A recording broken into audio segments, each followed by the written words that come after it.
When you watch these YouTube videos of guys saddle hunting, a lot of them don't know what the hell they're doing, okay? So when you've got a tree and you put a platform on a tree, if your feet are on the platform, your body is usually like this. So your body profile is pretty far away from the trunk of the tree.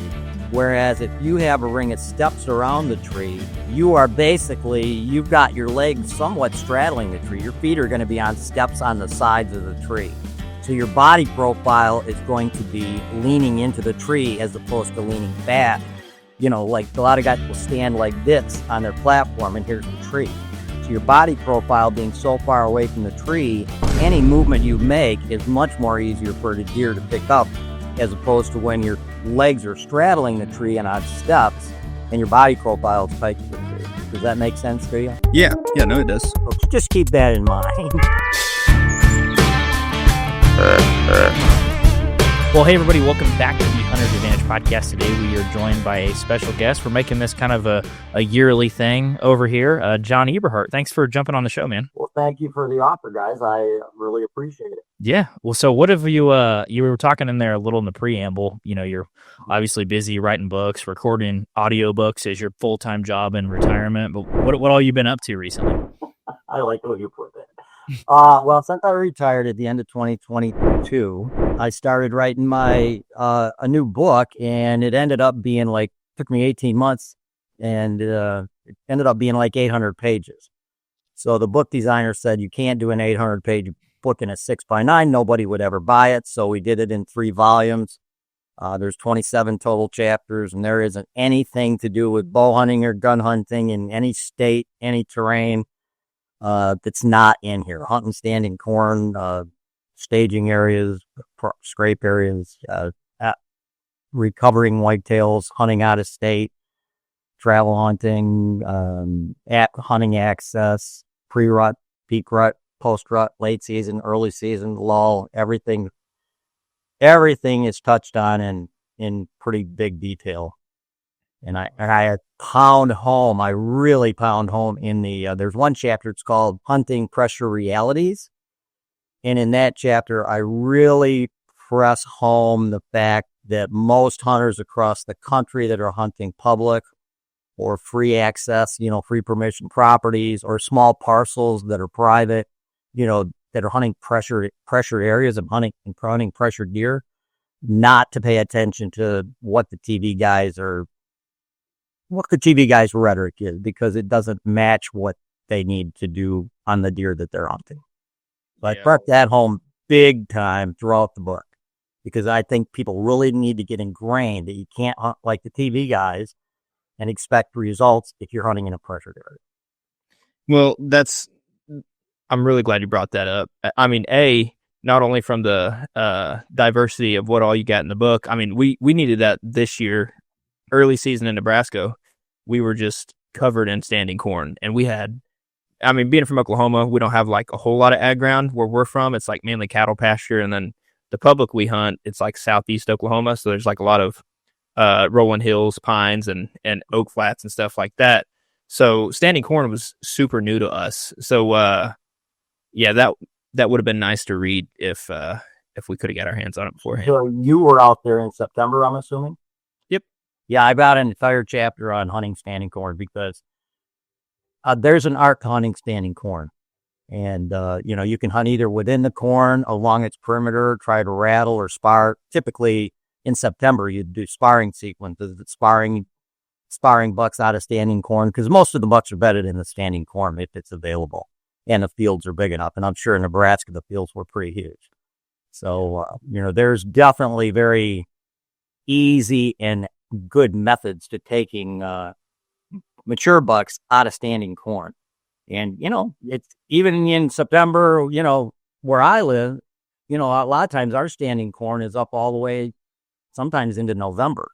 So if you don't know how to hunt standing corn and deal with standing corn, you're going to have a shitty season. I hate to say it, but I mean, that's the likelihood, because that's where the big bucks are bedded and they can feed there. And they bed there, and they don't typically move out of those until after dark. In your sparring sessions, now obviously you're not just full out clashing them together, but what do those little sequences look like? I use a rattle bag. So I don't use fake or real antlers. I used to, but I gave that up for a bag because it's just smaller and it seems to work. I've had just as good a luck with that as I did with antlers. And a sparring sequence, as soon as bucks get hard antlered, as soon as they shed their velvet, they start sparring. And I'm positive you guys have seen buck sparring and heard buck sparring. And it's totally different than bucks when they're fighting for breeding rights. Okay. When they're sparring with other bucks in the local herd for pecking order in the local herd. So, they're not all out in a battle. You may see a 10-point sparring with a 4-point or a spike horn sparring with an 8-point. And they're just doing it to figure out the pecking order, the dominance pecking order of the local herd. So when you're sparring, you may make a little bit of a noise, a decent clash when you hit the antlers together the first time, when you roll the sticks the first time. And then you'll do that for maybe 10 seconds, just roll the sticks so they're clashing. And then you stop, because basically when bucks are sparring, they'll hit their antlers together lightly, not anything like when they're rattling. And then they'll just tickle them together for a few seconds until they mesh. And then they'll push each other. They're just pushing each other. And during that pushing stage, there's no noise. So you do a 10-second rattle / sparring sequence, and then you got quiet for maybe 10 seconds or 15 seconds. And then you do the sparring thing again, because that's what they do when they're sparring. They'll make the noise, then it'll be dead quiet while they're pushing, and then they'll come apart, and then they'll do the same damn thing. And they can do that, for 2 or 3 minutes. I've heard bucks and seen bucks spar for 10 or 15 minutes. But typically a sparring sequence to me is going to last a minute to minute and a half. I get you. As much quiet time as there is noise time, if not more quiet than noise. Now, does that sequence change at all? I mean, obviously we're talking about, Nebraska standing corn and stuff, but what about in the more pressured, let's say, parts of Michigan, where you have probably more people, vocalizing or using their rattle bags or rattling antlers. So does that change at all in that scenario? No, not really. You just got to be careful. When you're in a state like Michigan with so much hunting pressure, or like a New York or a PA or West Virginia, you just have to be careful where you're doing it. Because if you're along the edge of a standing cornfield, and I do it also in bedding areas in the early season and during the lull, but if you're along the edge of standing corn, you got to be where standing corn butts up to some other form of security cover. So let's say there's brush or something, or a cattail marsh with brush on its edge up to the standing corn. You want to be where you've got the corn as security cover, butting up to other security cover, exiting the corn. Otherwise, they won't commit. They won't even commit to coming to the edge of the standing corn because it's exposed on the edge row. If there's nothing outside of the edge, other security cover, what they'll typically do is they'll usually hang up 6 or 8 rows in the corn just so they get to the point where they can see through the corn. And if there's nothing there, they won't commit to coming close enough for a shot. So you've got to be in the type of an area where they will commit to physically coming out of the corn because there's security cover butting up to security cover for that shot. So do you kind of, I mean, obviously I've seen bucks fighting before, especially on like unpressured private land. They're like knockdown, drag out fights, especially during the rut. Do you think of like that kind of those sparring versus fighting sequences as the difference between like gentleman's play? So like arm wrestling would be sparring. It's like we're still seeing who's stronger, but we're not sitting here throwing punches with left and right, from the hip. Absolutely. Sparring sequences are done because they're pushing each other for dominance. Whichever buck is the strongest is pushing the other one. And pretty soon the one that's getting pushed all the time gives up and quits. So that that settles that dominance factor right there between those two bucks. And also when you're in like managed property or states where there's a lot of mature bucks around, like you see on TV, when you get into the rut phases, your rattle sequences, they kind of have to be real aggressive. That's why you see TV guys, when they're doing rattle sequences, they're aggressive. Most of them don't even know how to rattle, to be honest with you. I mean, even the high profile guys. So they just sit there and clash antlers together. And bucks, when they're fighting for breeding rights, they're fighting. but they still do the pushing thing. They still make a lot more noise when they hit their antlers together, but when they're pushing, they're not making that noise, and if you watch the TV guys, it's constant noise, and that's not what deer do. But the deer they're hunting, because they haven't been shot at till they're 4 or 5 years old, they're pretty stupid. So they're real, they basically caved about any tactic you use, no matter how you do it, whether you do it right or wrong. When you're in a pressured area that, where other people are rattling and stuff, usually they're rattling in the timber. They're rattling back in the woods. They're not doing it along the edge of standing corn. So when you're doing it along the edge of standing corn, even during the rut, because I rattle during the rut in pressured areas as well. Yeah, I get a little more aggressive, but I never get aggressive like you see on TV, because bucks where I'm at, they never hear that.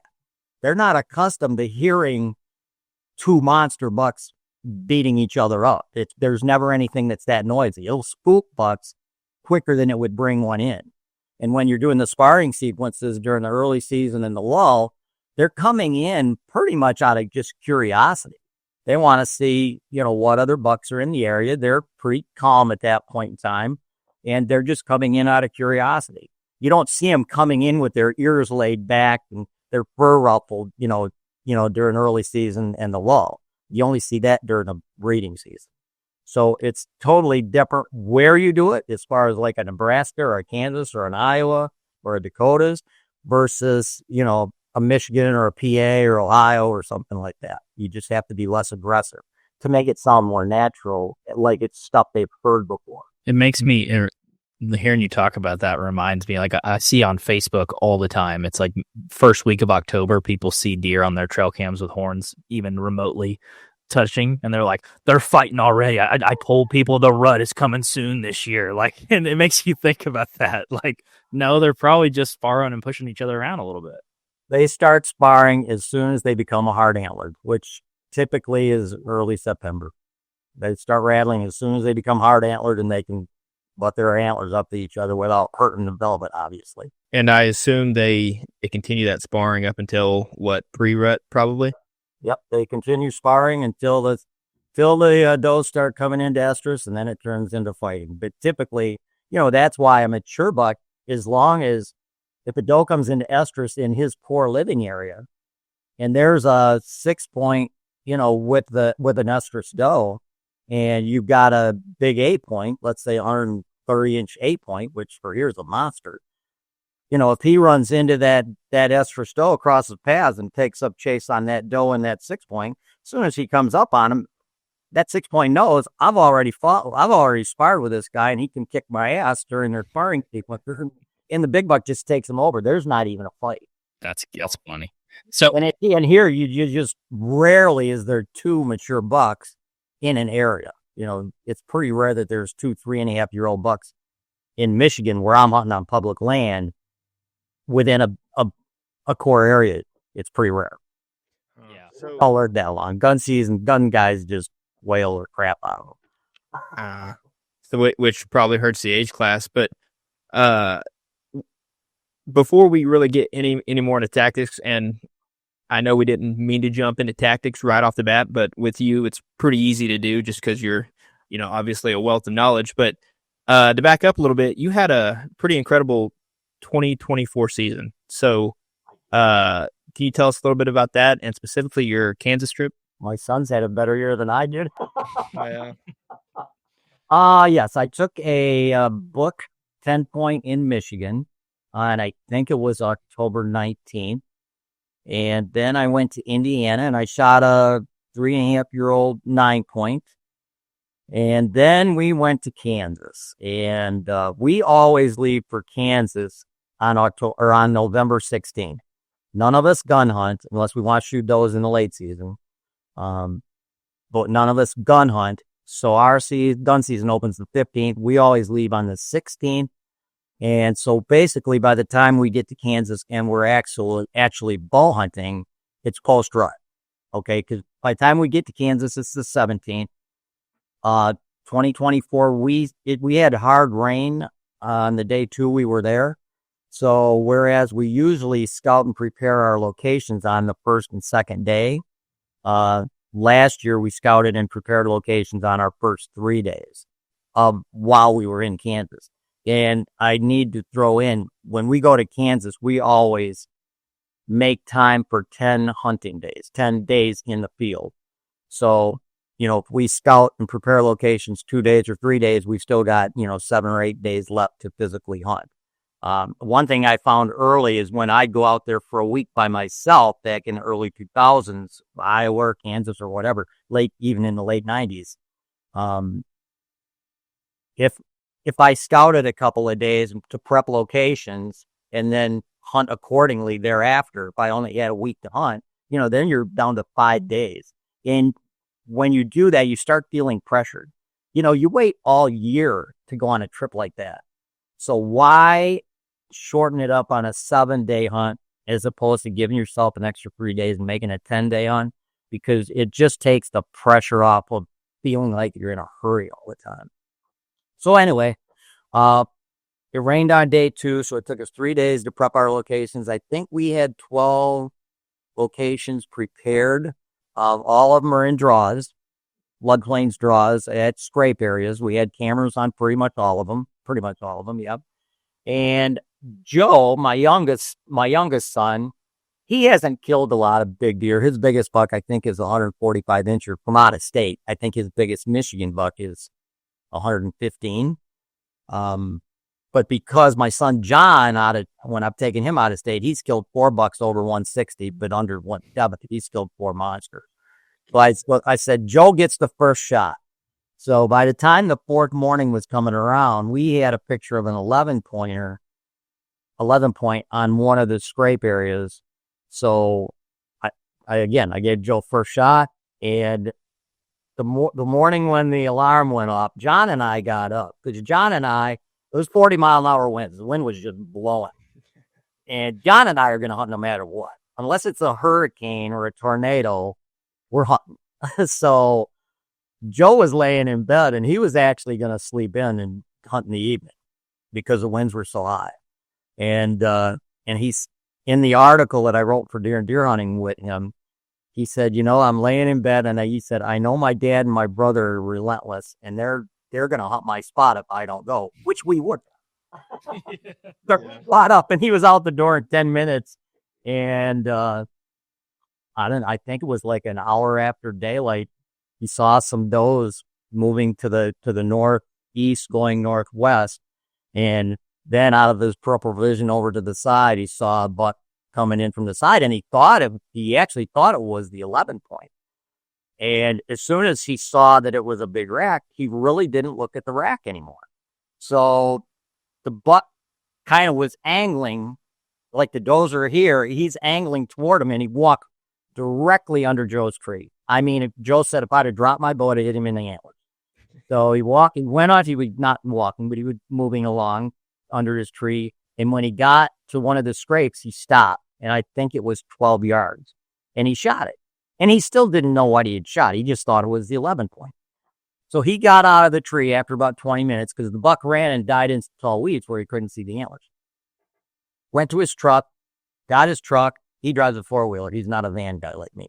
Drove it out there close to where the buck was. And when he walked up to the buck, it was an 18 point, and it scored 202 inches. What? Yes. 202. Yep, we just had it officially scored the other day. And anyway, so he shot that when John and I, and that was first morning set. John and I hunted all week. We passed up some 130, 40 inches. We didn't shoot anything. So on our way home, we said, we're not going to come back because I went back and shot deer in December before. Well, when we got home, we got an empty Kansas tag. You got time. So we went, even though we said we weren't. We went back, and I ended up shooting 140-inch 10 point on, it was on my first evening sit. And then John hunted, I think, 7 sits without seeing a deer. And this is in mid-December. And then we got a picture of a big 8 point. Actually, it was a 10 because it had forked brows at one of our cameras. So he went in the next evening and he shot that 10 point. That was 160-inch 10 point. So we all shot shot good bucks, but John and I had to go back. It was an awesome trip. Man, so you're gonna do NyQuil next time when he gets first pick on the stand, so you can go sit that 200-inch stand, right? Thought about that. Be like, I tried to wake you up. Give them a couple free Tylenol PMs and telling their aspirins and have them take a But that's the way it works, though. I mean, we're the same way. Like, usually when we go out of state and we're scouting, we usually like to go up during the summer just because, at least in my mind, if I'm going on a trip, and especially an out-of-state trip to deer hunt, I want to be in the stand like as soon as possible because, it's a limited time and kind of like what you're talking about, there's that scarcity factor. But with that being said, when we go up during the summer, let's say to Kansas, this actually happened in 22, I believe, is when we were there. Me, Christian, and then we have a buddy, Peyton, who's on some of the videos. And we all scouted a few different spots, and we were all hunting relatively close together on this one particular piece of public. But Carol didn't get to go down there with us on the first trip. I think it was sometime in September. So, we all scouted it together. So if someone's not there, we're going to hunt the best spots possible. And I happened to hunt a spot he called dibs on, and obviously a nice buck came showing up. Granted, he seen me before I ever seen him, and I just blew the whole thing out of the water on that one. But that's just the way it works. If you scout a place together, then you better get your butt up there and hunt, or it's going to get taken. Or it's open to anybody that's out there. Yeah. I'm just curious if it was in September and you were in a tree, you must have had foliage in the tree. How did you get picked? Well, that's why I got seen. This is the first saddle hunt ever. I was very, very fresh into the saddle, and I was still kind of learning the ropes. And also, it was a little premature section of trees in like this little oxbow, and it was like a oxbow, and then immediately it was soybean field.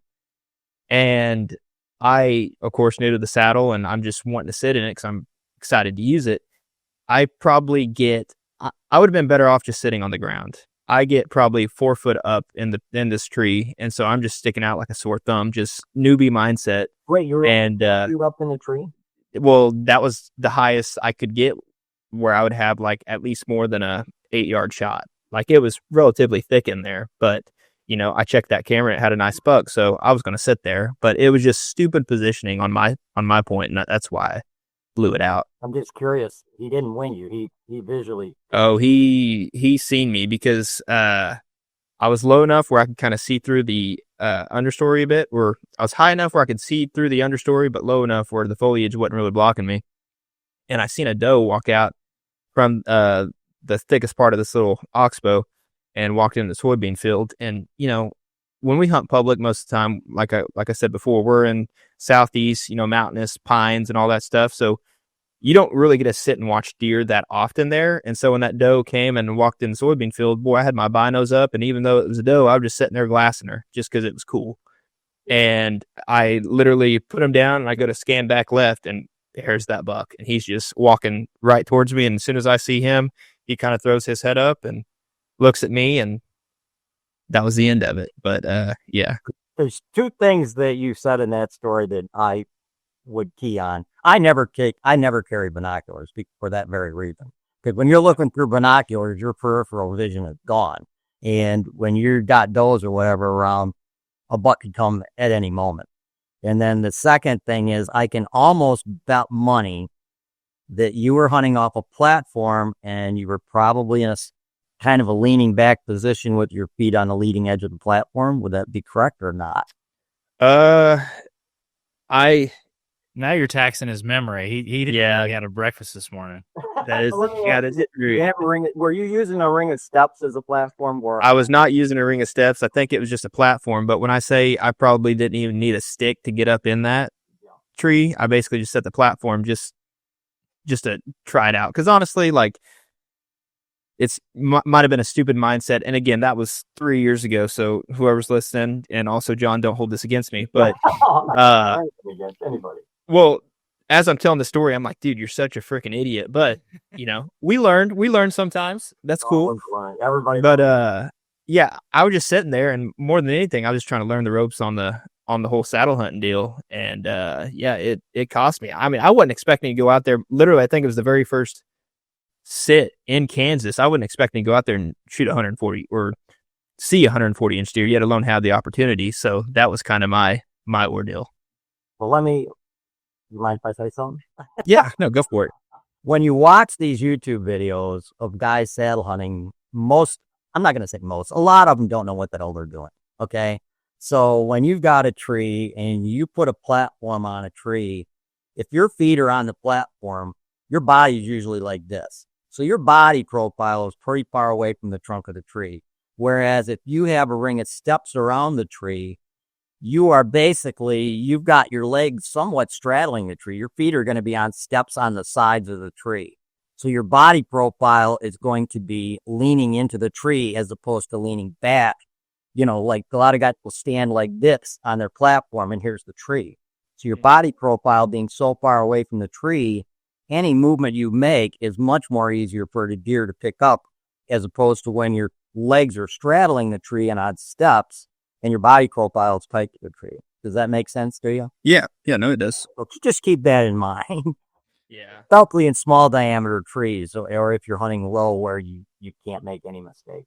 Well, yeah, this thing was probably maybe as big around as my thigh, just because, like I said, it was like a premature little section, and it'd be in September. It was so dang thick, I couldn't get that high without, I would have to have them walk literally right under me, and at that point, I'd be standing on their back. So it was just a bad learning experience. So how do you like it now? Oh, I love it. Well, before, we didn't really need a saddle per se, because where we hunted was primarily pines, and those things are like pencils getting up in the tree, so you don't really have many obstacles if you're using a climber or even a hang on.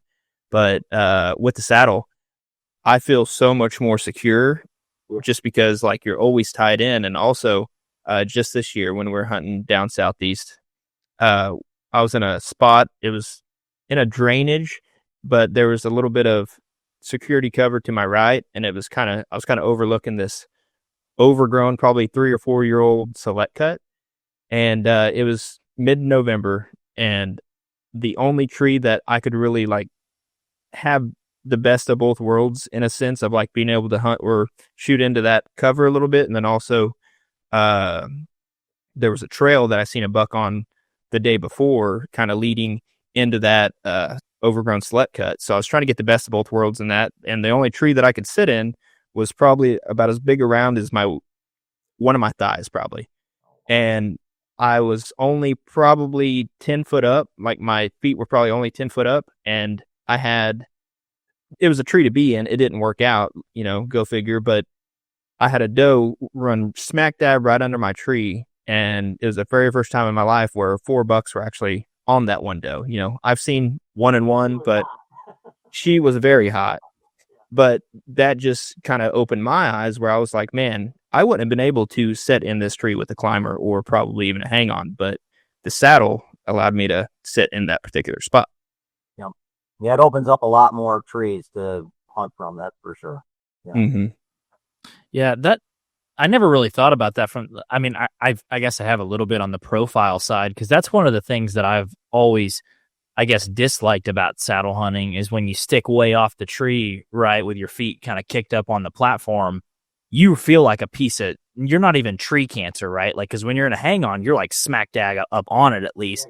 When you're way off, like, holy crap, is that unnatural? It's like an orangutan hanging with one arm off a tree. Like, it is very, very noticeable. 100% correct. And all the YouTube guys, that's all they ever show, standing on the leading edge with their bodies leaning away from the tree. I mean, when the foliage is down, if you're in a pressured area where bucks look in trees and does look in trees for people, you're going to get picked 50% of the time. I mean, when you use a ring of steps and your legs are straddling the trunk, and your body is actually leaning into the tree. Your body's leaning forward, and your head's usually, like your lead's right here and your head's right here. And you just don't get picked. And also with a ring of steps, you can move around the tree.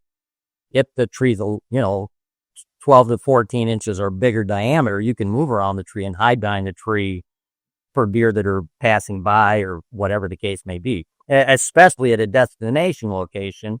Like, let's say you set up, let's say there's a white oak. The Hunter's Advantage podcast is brought to you by Out on a Limb Manufacturing. I used to be that guy lugging heavy gear down a steep hill after a big buck and regretting it with every single step. But now I use lightweight and dependable gear from Out on a Limb Manufacturing, and it has made a huge difference in my hunting and allows me to get to those hard-to-reach places. I do a lot of saddle hunting on public land throughout the fall, and a lot of those walks are 1 to 2 miles deep into the mountains. And in those situations, extra weight is not your friend. There's nothing better than walking through the woods and being able to get in any tree that you want. I've been running the Shakar sticks for a long time now, and the Ridge Runner 2.0 platform, and this past year I tried the Flatlander saddle from Out on a Limb as well, and all of that gear is extremely lightweight and comfortable.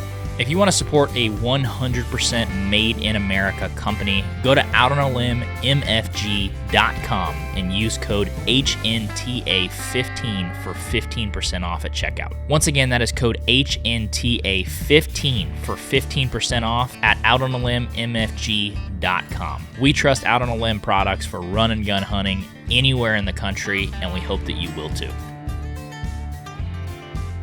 And it's dropping acorn. And you set up in a tree, let's say 20 yards, 25 yards away from it, the proper way to set up in that tree is to be at the 6 o'clock and the oak is at the 12 o'clock. So you're 100% behind the trunk of the tree from the oak. So when deer come in, because a lot of times does and fawns and some more than the bucks that you don't want to kill will come into that destination location. Could be a scrape area, it could be an apple tree. And they're going to loiter there for 20 minutes to a half an hour eating or whatever the case may be. And if a lot of saddle guys, they'll set up where the destination spot is at their 9 o'clock. It's to their left if they're right-handed. And now your body is exposed to the side, just like a tree stand hunter would be, where his tree stand would be on the other side of the tree so he could shoot to the destination spot. And it's just a lot more apt to get picked with deer standing there, multiple deer standing there for 20 minutes to a half an hour looking around while they're eating, with your body away from the tree, they can pick it up. Whereas when you're on the total opposite, 180 degrees on the opposite side of the tree trunk, they can't see you and you're just peeking around the corner. And when that shot opportunity comes, you just put your foot over on the next step, slide to the side and take your shot. So that was a very good thing you said about, you couldn't understand how people are that far away from the tree and they don't get bit. They do. They just don't admit it. Or, the fantasy land property where deer all live in trees. That doesn't happen to me because I'm in my redneck box flying with a heater for my boots and what a college football game. I know you're not. You don't seriously do that all the time. You can't. Buddy, I'd have to finance a redneck. I couldn't have one of those. That's what TV guys do anymore. They got so many damn deer around and monster once they sit in blinds, they don't even get trees anymore. No, seriously. I mean, those rednecks are like, yeah, it's about 4,500, 5,000 a piece. I'm like, dude, now you 4,000. I'm like, holy crap! I couldn't spend a 4,000 on a lease. Like, that's crazy. How can you tell your wife that you're hunting for meat and then you spent $4,000? Yeah. That's a good point. You said something in your story about you guys obviously killing 3 really good ones in Kansas. You were talking about scrape areas in November. If you listen to quite a few hunting podcasts and videos throughout the year, a lot of people are keying in in those scrapes. Obviously, late second half of October or maybe that first week in November, and you see that breeding activity and people kind of go completely away from them. And obviously, scrapes are somewhat of a year-round activity. But why do you key into them even on post-rut? Because they visit scrapes during post-rut, just like they do during pre-rut. During pre-rut, scrapes get their most activity. That's before the majority of the does come into estrus, and bucks they're on routines, they're checking their scrape areas, they're freshening them up, and then once the peak rut kicks in, those scrape areas by the mature bucks pretty much get abandoned because the mature bucks are typically doed up. They're with hot does. But as soon as it's exactly the opposite of pre-rut. Pre-rut, they're making scrapes prior to does coming into estrus. Post-rut, they're going back to those scrape areas because those scrape areas are always made where there's doe activity. So now most of the does have been bred. So now they're going back and working their scrape areas because that's still where doe activity is. Typically, it's where feeding locations are or whatever. So pre and post-rut, as far as scrape activity, are very, very similar. And post-rut really is the only, Iowa and Kansas and Ohio are about the only 3 states where you can go bow hunt during post-rut, and it's prior to the gun season. That's a good point. I love post-rut hunting. I think if you're in one of those 3 states, Iowa, Kansas, or Ohio, there's nobody else out there. Everybody hunts first or second week in November, and there's nobody out there, and the bucks have been doed up for 2.5 weeks. They're tired. Their testosterone levels are still high. Most of the does are bred, but they still have the drive to go look for those late estrus does. And they're more vulnerable, I think, during post-rut. Their eyes are drawn, they're tired, they're wore out, and I just don't think they pay as close of attention to it. We've seen the same thing that same year I was talking about in 2022. We went back up in December, I think it was right before their gun season. Was that right, Christian?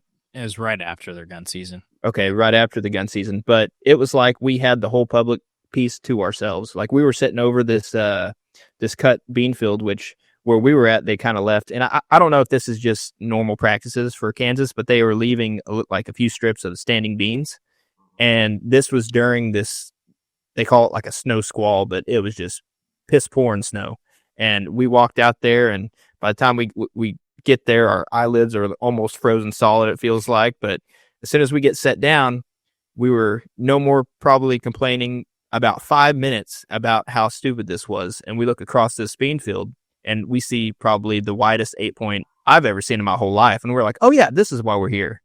But to your point, there was nobody else around. Like we drove through a couple pieces just kind of looking at it and seeing the crop situation since we've been there, and wasn't a hunter to be found. I love what you just said. I love that going out there, windy, rainy, snowy, whatever the case may be. That's grit hunting, man. I love it. And people that think deer don't move in nasty weather, I've got an entire chapter in the books about hunting in inclement weather.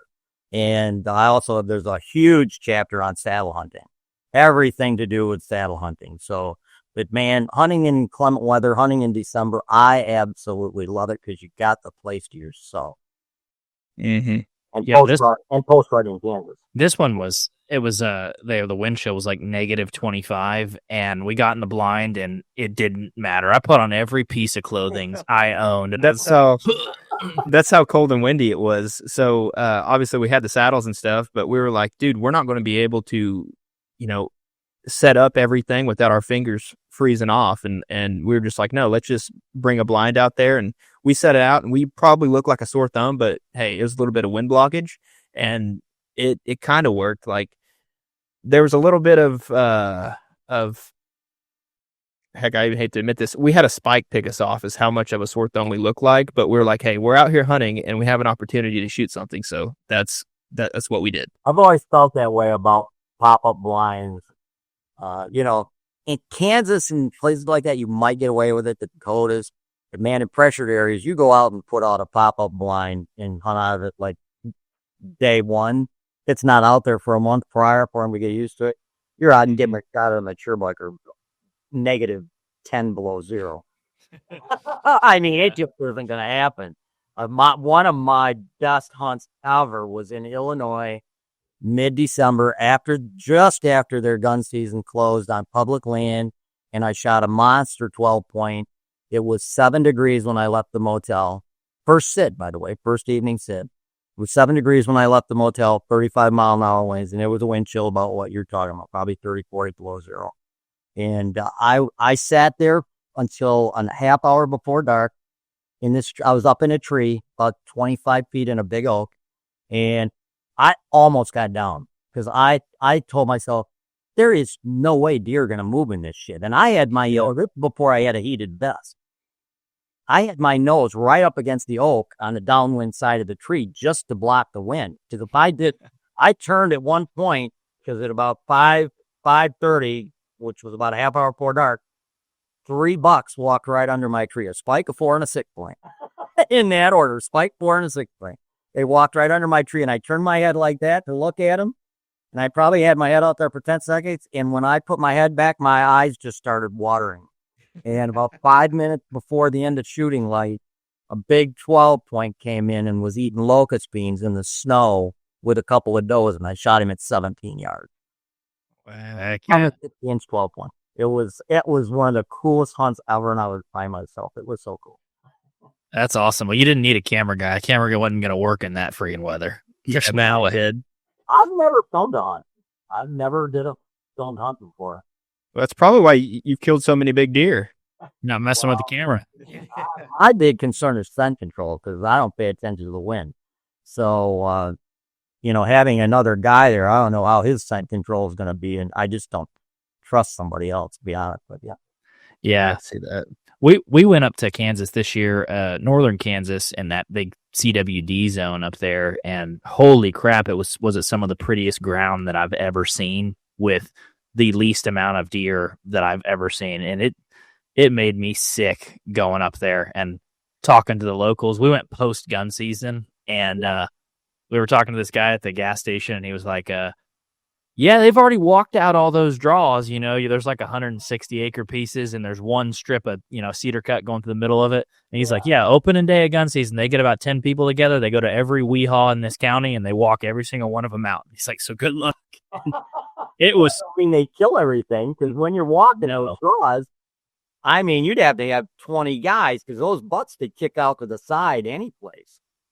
I mean, they're not going to hide in there. Those draws are pretty narrow and pretty open. You're going to definitely push them out, but that doesn't mean they're going to go straight down the draw. They can kick out to the sides, and unless you got guys on the side, yeah, you're not going to.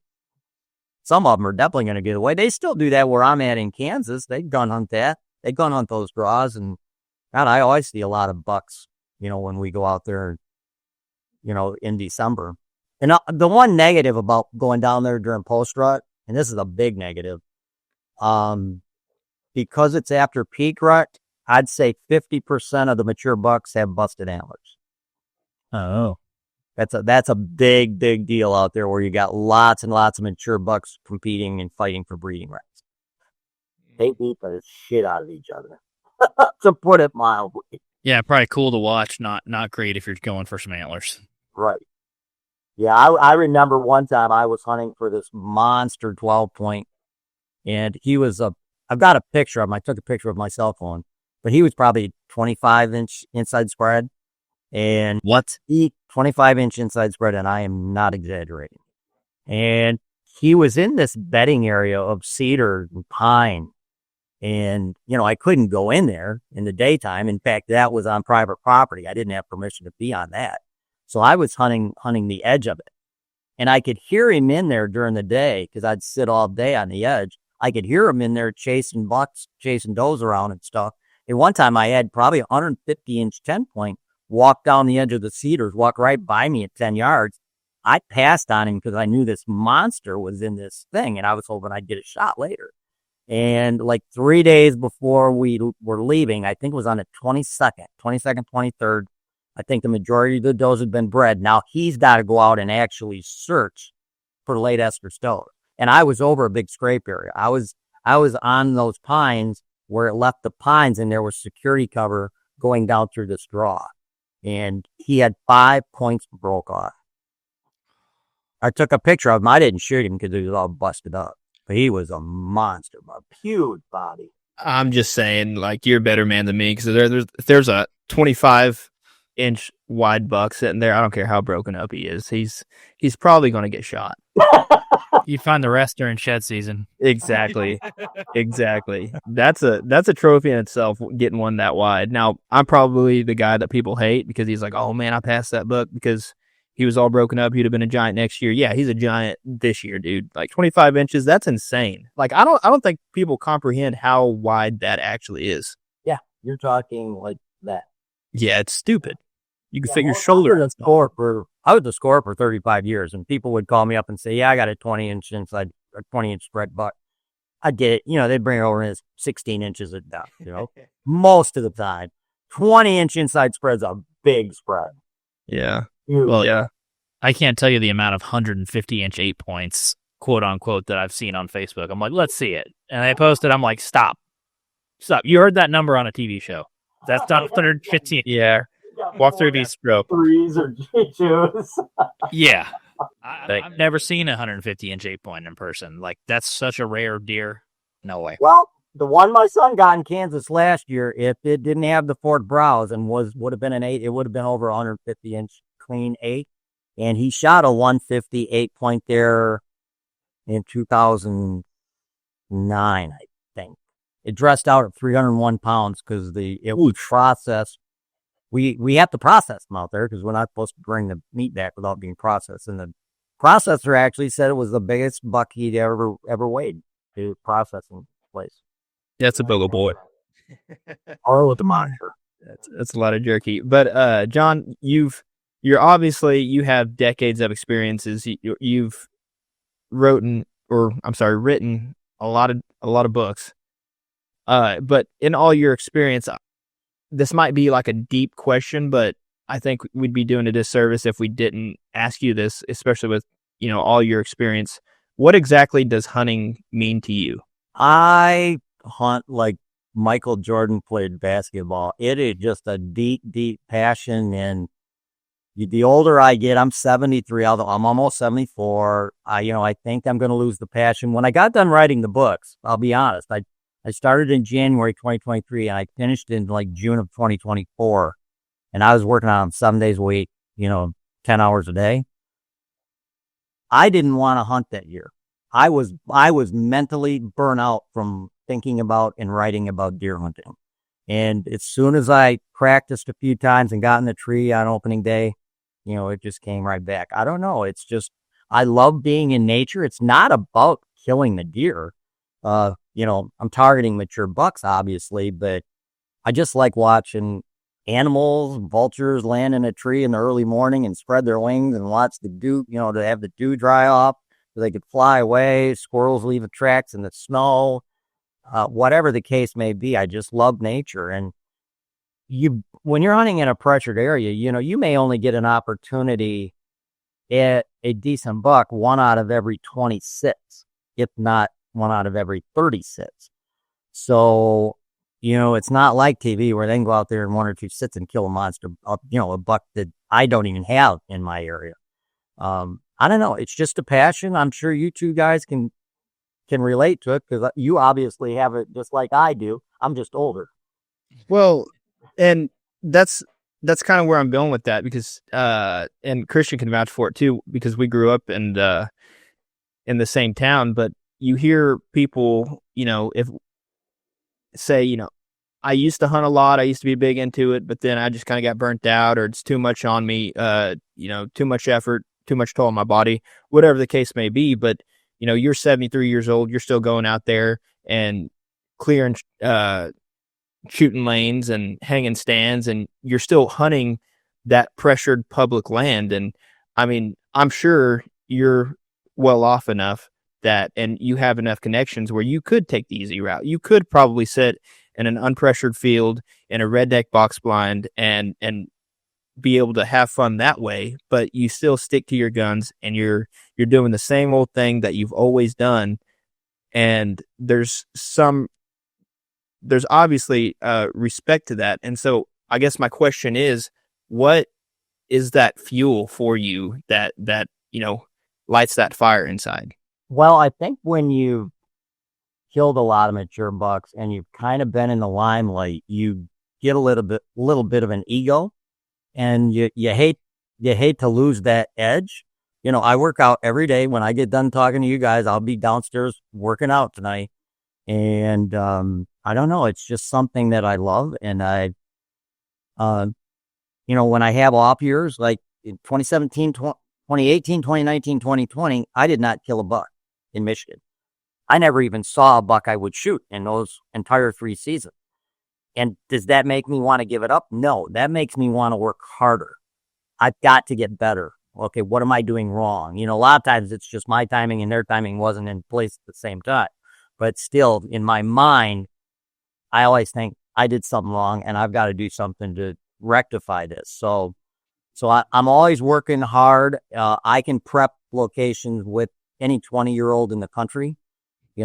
I can climb trees in prep locations and hang on one branch and nail and stuff, or screw in, drill holes for, 3-inch steps. And, I can do that with anybody in the country, and my boys would testify it, and the guys that I hunted with will. So I work out, try to stay in shape so that I can continue to do it at a high level. And I really like to see it, because so many other there's so many phenomenal hunters out there that don't get any recognition.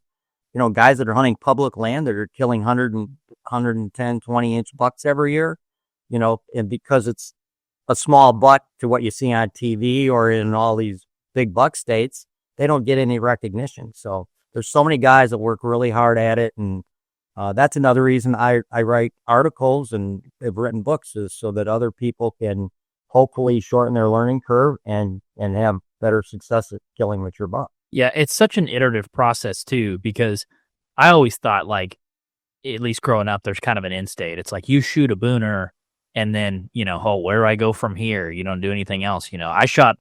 This year I shot my biggest buck, which was a 162, and people were like, well, what are you going to do next year? I'm going to try to shoot one bigger. Thank you. Yeah. But like, it seems like it's one of these things, like an evolving wheel of, like, you accomplish what you want, and then you're like, well, cool, I'll just set the same goal and I'll try to do that again, or I'll try to shoot one a little bit better. Like, that's what I love about hunting, is there's not an end state to it. Like, there is no winning. It's not a game. It doesn't end, I'm at the point now where, let's see, my last buck over 140, I shot one that was 148, I think, in 2022. And my son, John, he's a phenomenal hunter.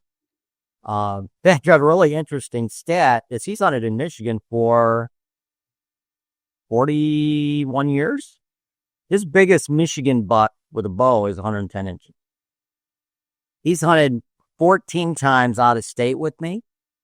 He shot 4 bucks between 160 and 170, and 8 bucks between 140 and 160, and 2 bucks between 125 and 140.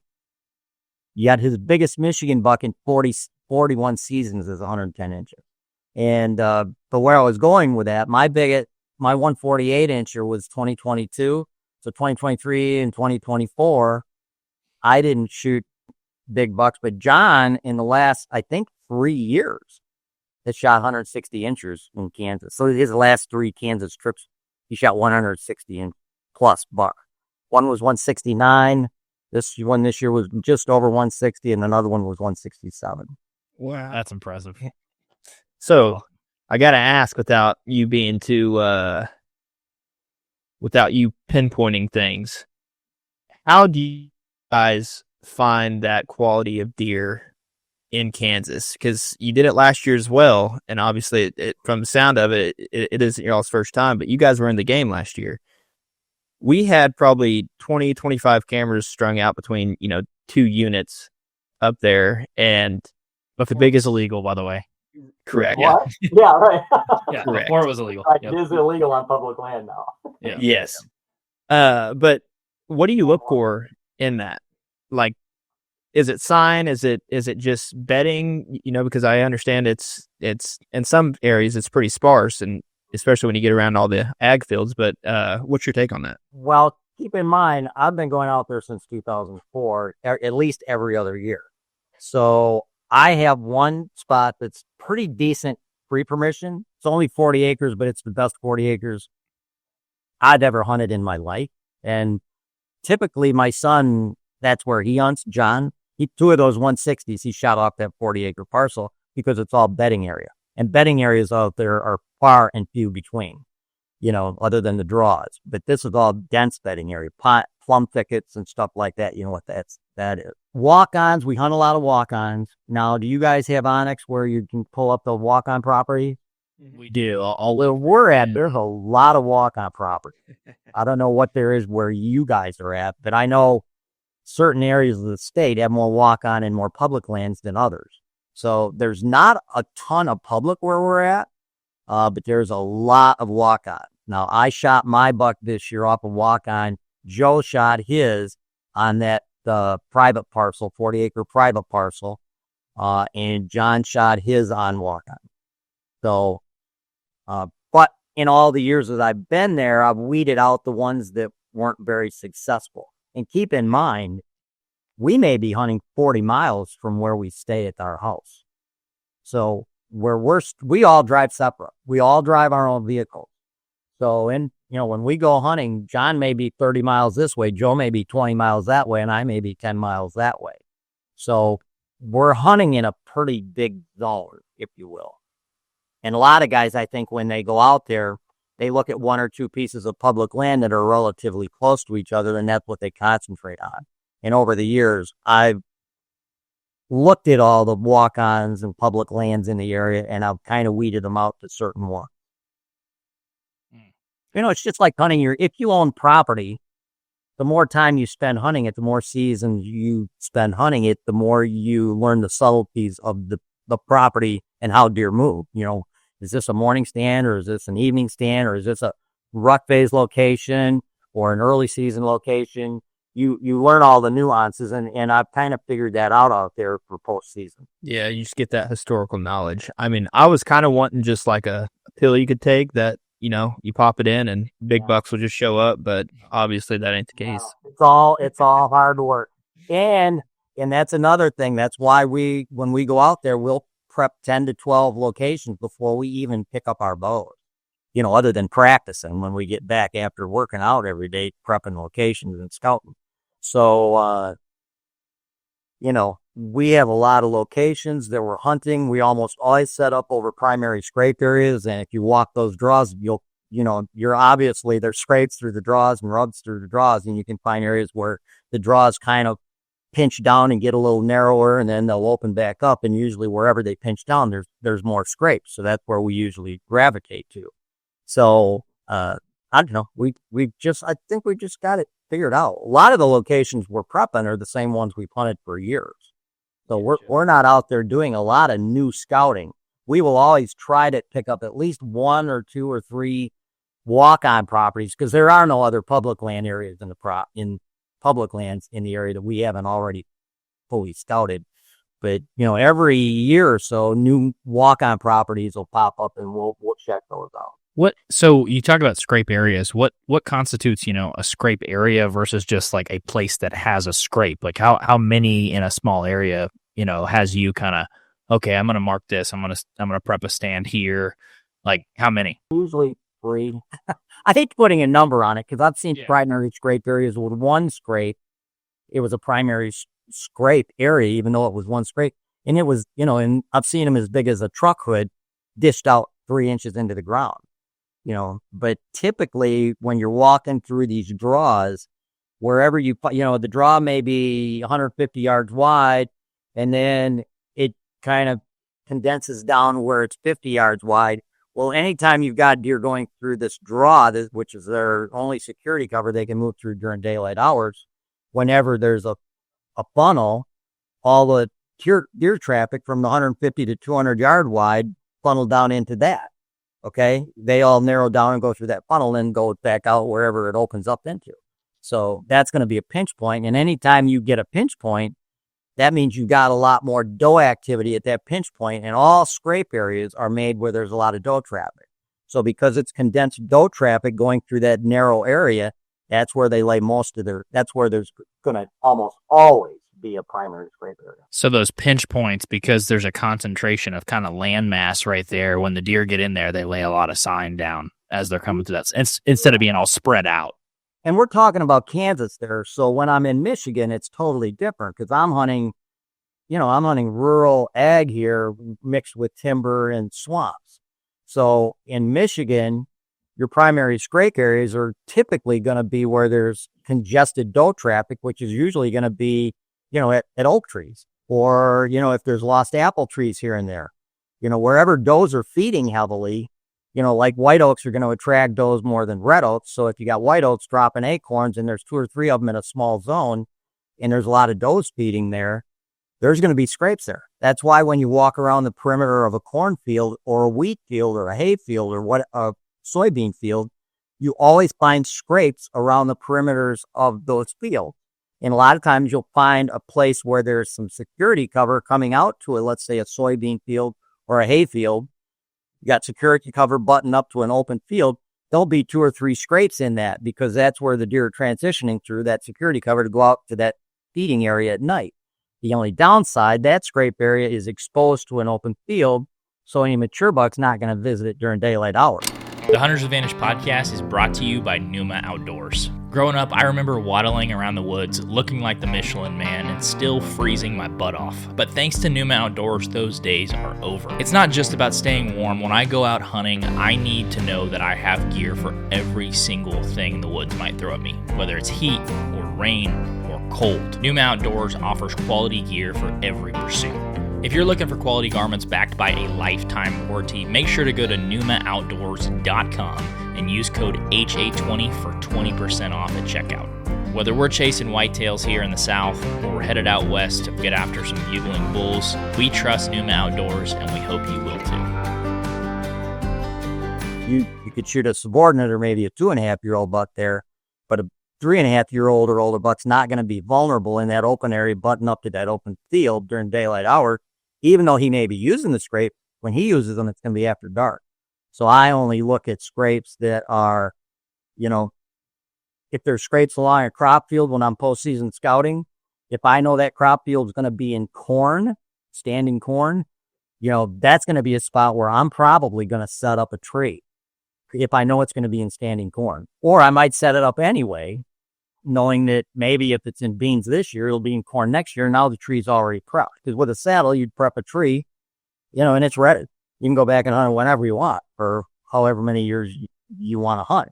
So, I'll prep that tree, and if it's in standing corn, I'll hunt it. And now it's not only a scrape area, which is going to be natural deer activity because it's in security cover, going to the crop field when it's standing corn. It's also going to be a better draw for me to do sparring sequences because the odds are the bucks are going to be closer. They're going to be out in that corn bedded, but they're going to be closer to that scrape area because there's doe traffic there. Doe traffic going back and forth out of the corn, in and out of the corn.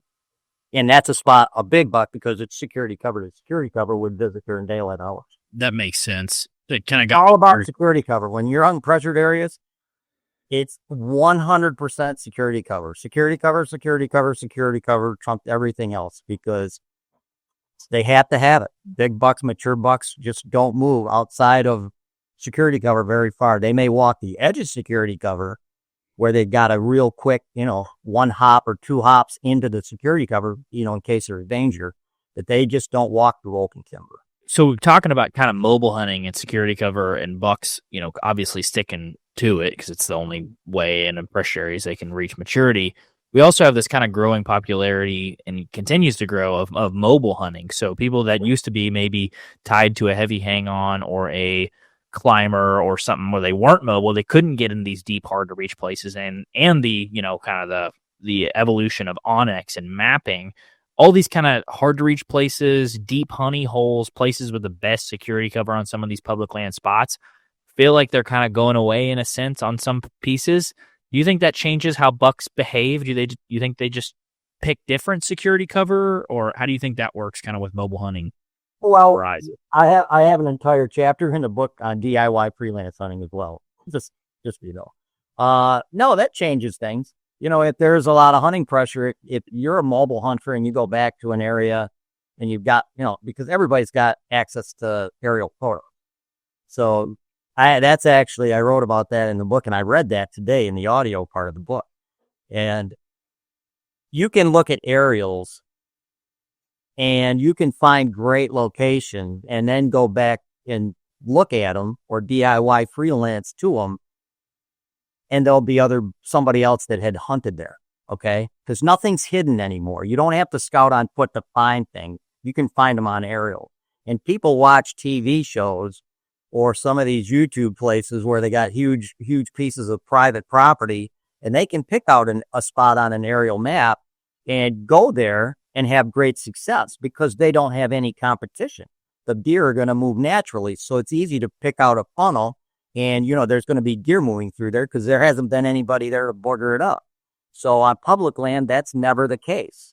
Anymore with aerials, you can find islands back in cattail marshes, islands across rivers or islands out in the lake or whatever the case may be.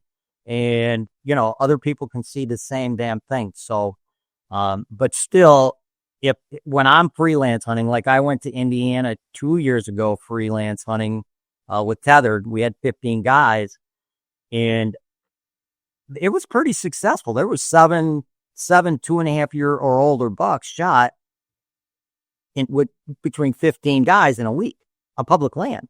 That's pretty damn good. 7 bucks over 100 inches. But you can go to places and you still DIY freelance hunt back till you find the best sign where there's some semblance of security cover, maybe some oaks dropping acorns, or you find a scrape or two along the edge of a bedding area and you set up along it and you just have to hope for the best. And, obviously if somebody was hunting it with tree stands, you'd see the stand. But with saddles anymore, and so many people DIY freelance hunting with saddles, there's no sign left in the tree of anybody ever being there. I don't know if that answered your question, but yeah, there's no doubt aerials and DIY being so mobile now and lightweight, they're getting back in farther, so places that you go and walk a mile and a half back in and think you're the only one that's ever been there. That's not the case like it used to be, where you had to carry heavy metal hang-on stands and, 3 sections of 4-foot climbing sticks, at weather or whatever. That up because you're too tired, not because that's actually where you wanted to be, but exactly. A lot of times you give up and say, I'm just going to hunt here because I'm tired. Yeah, I got to pack all this stuff back out. Yeah, and then you got to take it back out. That's one thing I love about the DIY thing, man. I just love the saddle thing because you can wear the saddle, and hell, you can take 3 tethered 1 sticks that weigh 15 ounces apiece, put single step 8ers on them, 4. You take 4 1 sticks, so you got 4 pounds of sticks with single step 8ers on, and you can get up 22, 23 feet, and you don't even know those sticks are on your backpack. I mean, they're not long with 3 step sections on it. They're 20 inches, and they just go in line with your body on your backpack, and you don't even know they're there because it's only 4 pounds. Yeah, it's kind of, I see these situations, especially where we hunt down in the mountains. Like I'm headed down to, maybe a spot. I hunted the spot this year we called the Y. It was like 3 really, really good drainages, big, basically just select cuts on all sides, and these drainages came together. And you go down to these places where you're trying to hunt, like, there's good security cover, there's briar thickets down there, maybe there's lay down trees. You're like, there's going to be some good stuff here. And all that pressure on public land, you're walking 200 yards off the road in grass that's knee high, and you jump a big buck, and you're like, why? Why is that? Like in a normal scenario on public, that deer would not, or on private, that deer would not be there.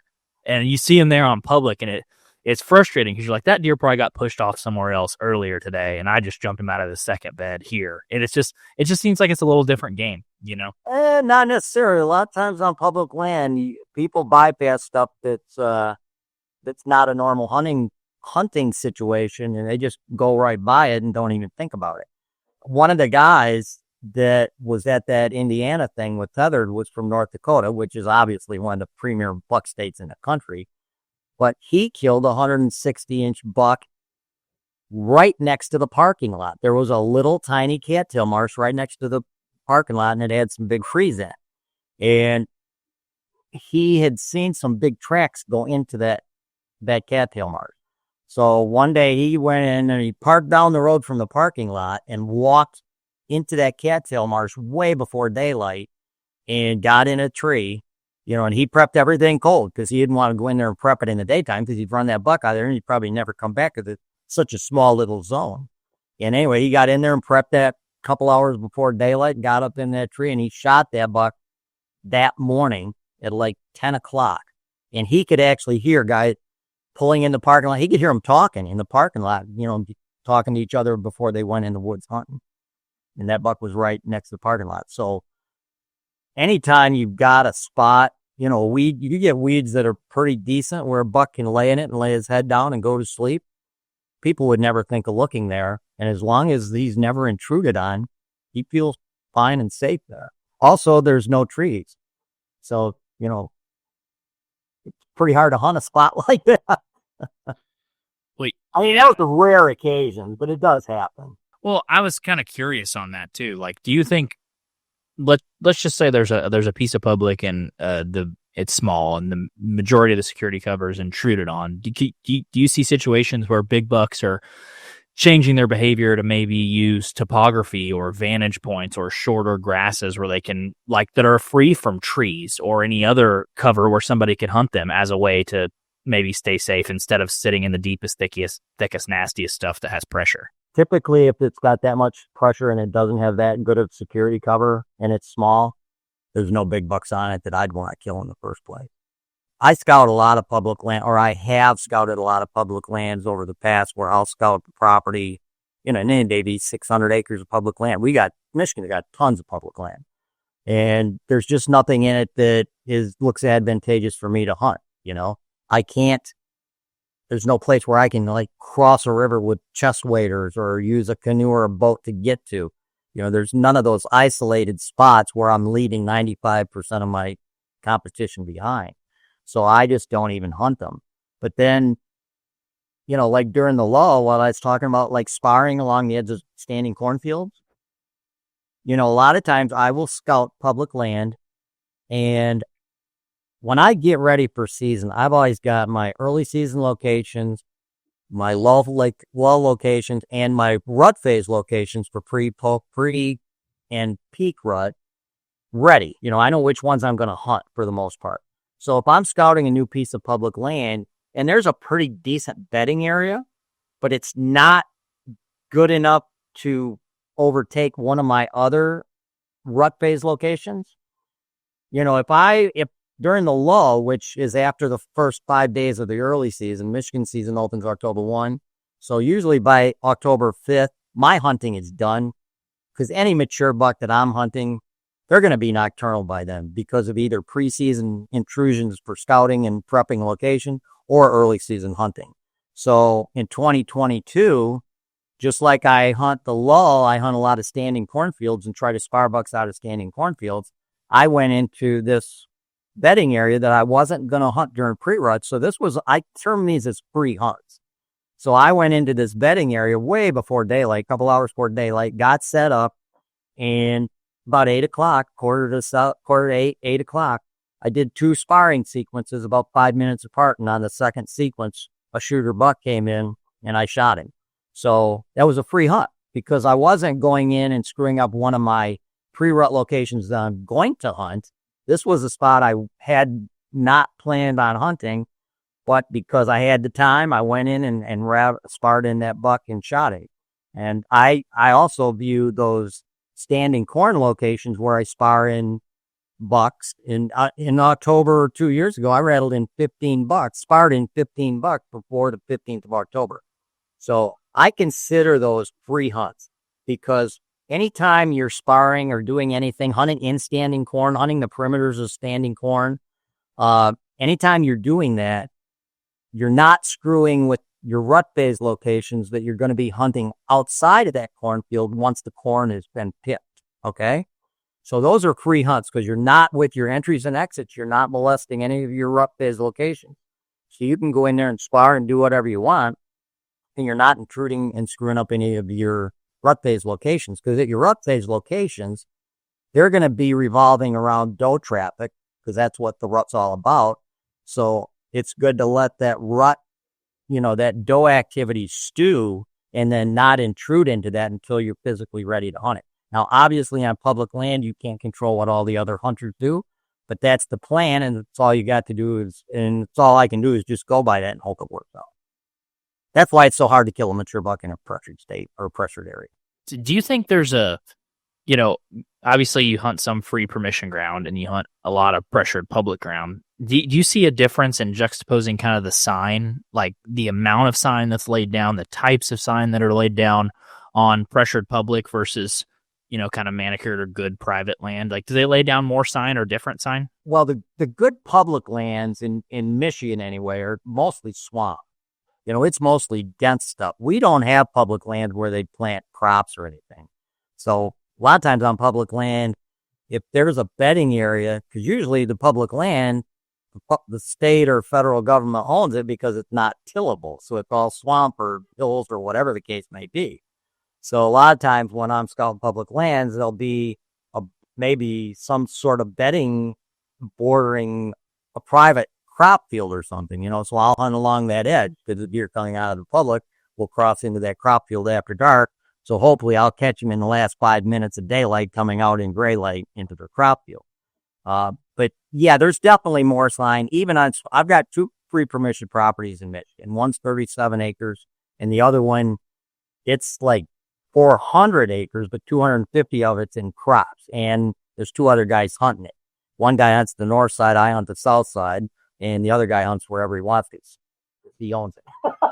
Yeah, that makes sense. But anyway, there's not a lot of huntable land because it's mostly crops, but I've got like 32 trees prepped on what I consider probably 40 to 50 acres of huntable land on that, on that property.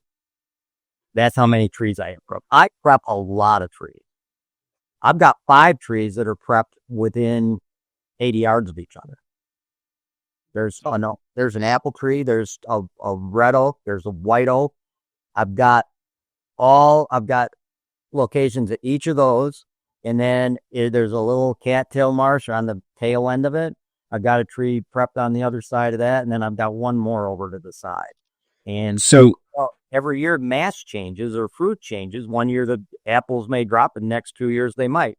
One year acorns may be in the red oak, and then not the next year, and the white oak has acorns. So I've got a tree at each location, 8 or 5 trees within that 80-yard area, and I hunt them according to what's going on in that particular season. Okay, yeah, that was going to be my question because you don't pay attention to the wind, so you're just basing the stand locations off of the available food for the year. Yes, the only time I pay attention to the wind is how bucks use the wind to come into a location. Because a lot of times, and especially in a pressured state like Michigan or a PA or something, when you're hunting over a scrape area, bucks will very frequently during midday, just during pre-rut, they will not physically come into the scrape area because usually scrape areas are little open zones.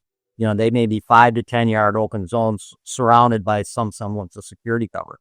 So they won't physically come into that open zone because they feel vulnerable. So they stay in the cover and they'll be on the downwind side and they'll come in and scent check it from the downwind side. So typically with the winds being out of the northwest, the prevailing winds in the fall, I'll usually set my trees up 20 to 25 yards off the scrapes on the southeast side. In that way, and I'll also make a shooting lane to the southeast of my tree. So that way, if a buck comes into the scrapes, I've got that shot. And if he comes in 50 yards downwind of the scrape and has no intention of going into the scrapes, he's still going to be checking it in my shooting lane from downwind. So I've got that shot as well. And I've shot 3 bucks in Michigan that did that. They came in from the downwind side. They had no intentions. They were not going into the scrape. Okay. So you caught him red-handed. Oh, one of them came from the north. The scrape area was in front of me. Wind was out of the north. And that buck was coming in from the north. And you'd have thought the way he was coming right to the scrapes. The foliage is down by the time I'm hunting in the rut. And instead, he got about 20 yards from that scrape area. He turned and went due east, went completely around the scrape area. And this was a little bit bigger scrape area. It was probably 15-yard open area. And he came right around and he came over and he walked right underneath my tree. And I'm like 20 yards from the physical scrapes. And when he got directly under my tree, and I had laid my scent lock backpack down there and, got ready to climb up the tree, he didn't smell anything. And he did a lip curl straight below me, directly below me, standing at the base of my tree. And after he did that lip curl, because the wind's blowing directly at him now, he turned around and walked right back out the way he went. Well, I had a shooting lane over there to the east.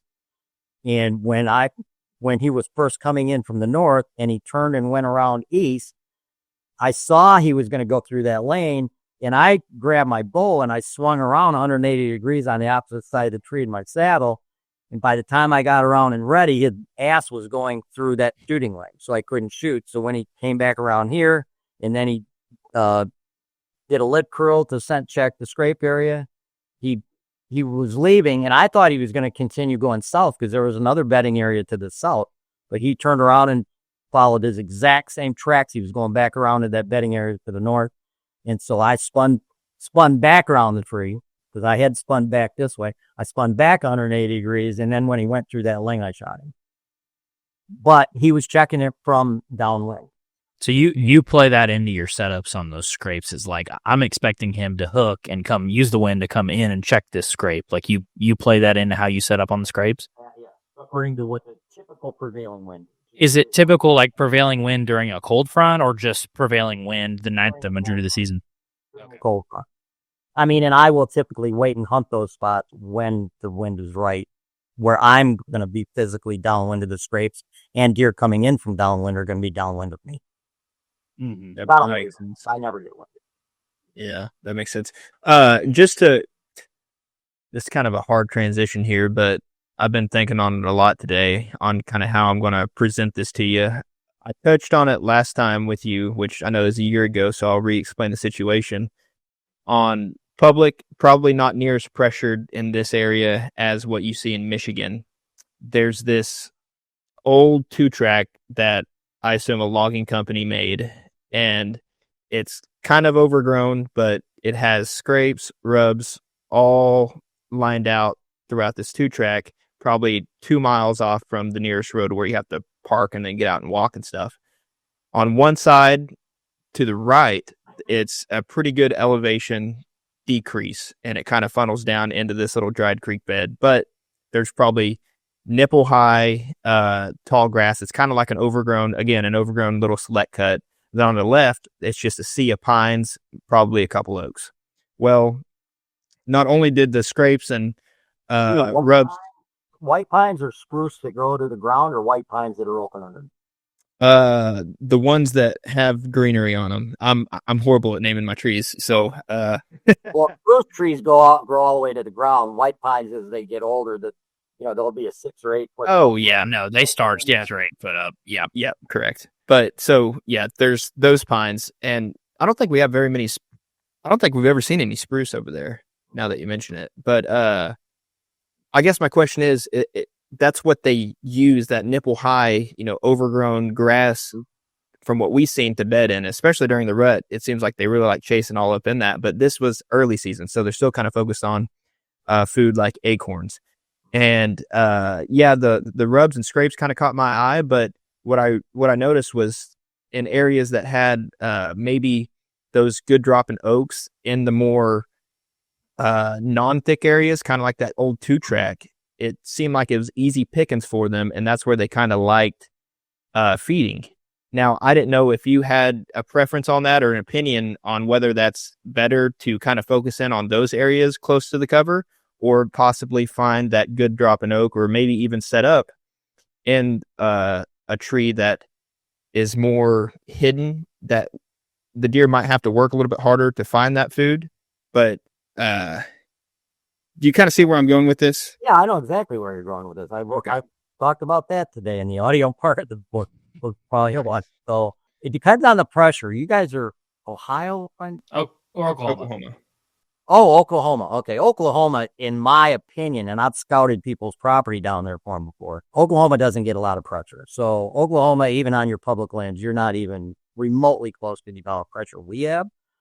But pressure would dictate whether that in the little more open area would get visited during daylight by a mature buck. Because in Michigan, if I'm scouting and I see a white oak and it's, let's say, 30 yards outside of a bedding area and it's got scrapes and stuff around it, now I'm postseason scouting. I'm scouting. And there's some nice rubs, and the rubs are real high up on the trees, dictating that it's an older buck, and there's scrapes. A mature buck here is not going to go out into that vulnerable open area to eat on those acorns during daylight. So that sign, if it were made by a mature buck, was done in the security of darkness. So for me, because, those weeds you were talking about, definitely here would be a bedding area as well, depending on how many people were invading it, if it's on public land. But that's definitely a bedding area. Anytime you get anything up here, a buck can, up to nipple high, a buck can be bedded in that, and his antlers and everything are covered. You can't see him, walking around in the area. So that lane, because he's got that quick exit security cover in those weeds, that lane with scrapes, sporadic scrapes along it. Now, those are not scrape areas. Those are just runway scrapes or travel route scrapes. And those rubs, to me, I would hunt thicker before I would hunt the physical oak, because I think there's a better chance of catching a mature buck. Obviously, there's bucks using that route going to and from that oak. Your odds are better catching that buck there in the evening before he actually goes to that oak after dark. He may get to that edge where he's got to step out to that oak that's 30 or 40 yards out in the open. He may get there in seriously gray light, whereas he may go by you 5 minutes earlier on that lane to that oak, if that makes sense. Gotcha. So, and that would be strictly an evening location, because you'd spook deer with your entry on a morning. Right. Yeah. Cause 2 years ago, when I first walked that little 2-track, I was like, man, like there's a lot of sign here, but again, just from the way it was set up and, how easily accessible it was, granted it was far back there, but just how you didn't have to go over crap and through creek beds and all that stuff to get there. And I was like, well, I'd probably get walked up on if I sat here. Plus all the signs getting made, surely not in the daylight. Well, last year I just got curious and I sat there. When you say get walked up on when you sit here by another hunter, you mean? Yeah. Well, because that area does get some decent pressure. I wouldn't even call it decent. We just set a couple cameras there during the summer, and there's just, I don't know. Obviously, more times in September and August is when we got a few hunters on there, probably just scouting. But during the summer and even during October and November, like maybe 1 or 2 people. So like not a whole lot of people, but there's still a presence there. Yeah, I've been on the lane rather than you would. Yeah, nothing's carved into stone on deer hunting. So right. You could be sitting on that lane and have a deer come up 40 yards farther towards the oak and come out of the brush and jump on the lane and go to that oak. So, nothing in deer hunting is carved into stone. Yeah, no, I agree. Everything I do is percentage oriented. So that's where the best odds would be, in my opinion. Okay, so yeah, I would definitely prep a tree on the lane, and I would also probably have a tree prepped by the oak. And then if I hunted the lane and possibly could see the oak because the foliage is down during the rut and see that there's a decent buck up at the oak, then the next night I'd hunt the oak. Because they're pretty regular, leading into just prior to pre-run.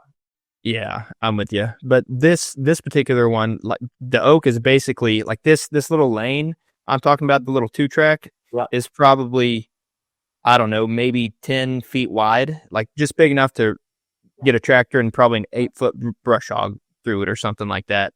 But this oak is overlapping basically.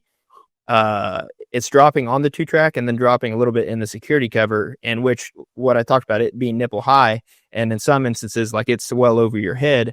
I just didn't know if the more mature bucks, if they would be more apt to coming in to that little easily accessible and easy pickings for the acorns where they'd have to mill around as much, or if they'd want to be hidden more. No, I misunderstood you the first time. I thought the oak was outside of the security covers. So you're talking about an oak that's dropping acorns onto the lane.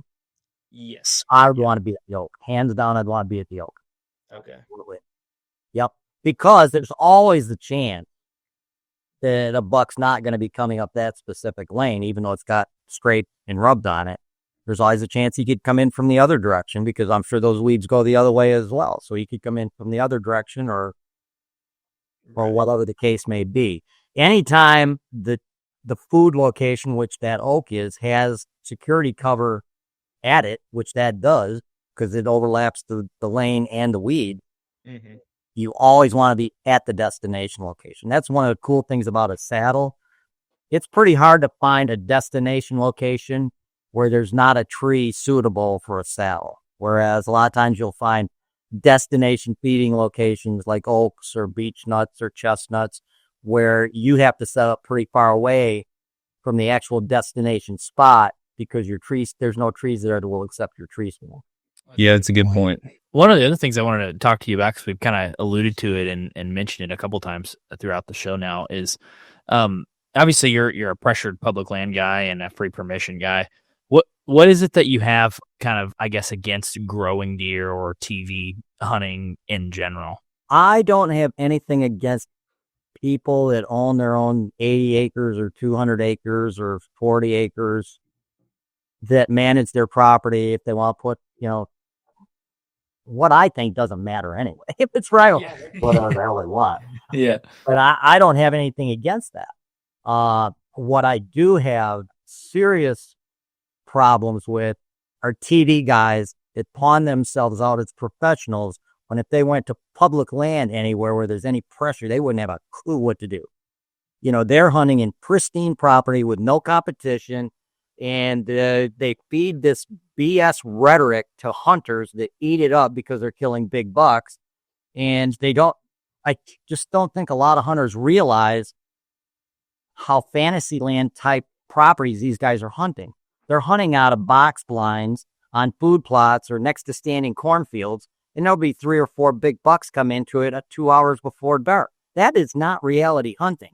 And when people that are anti-hunters or, they're leaning on the fence, whether to be pro or anti-hunters, if that's all they've got to watch is these guys sitting in these box blinds and deer coming out into these wide open areas and they shoot them with guns and bows, and then they give each other a high five like they just did something outstanding.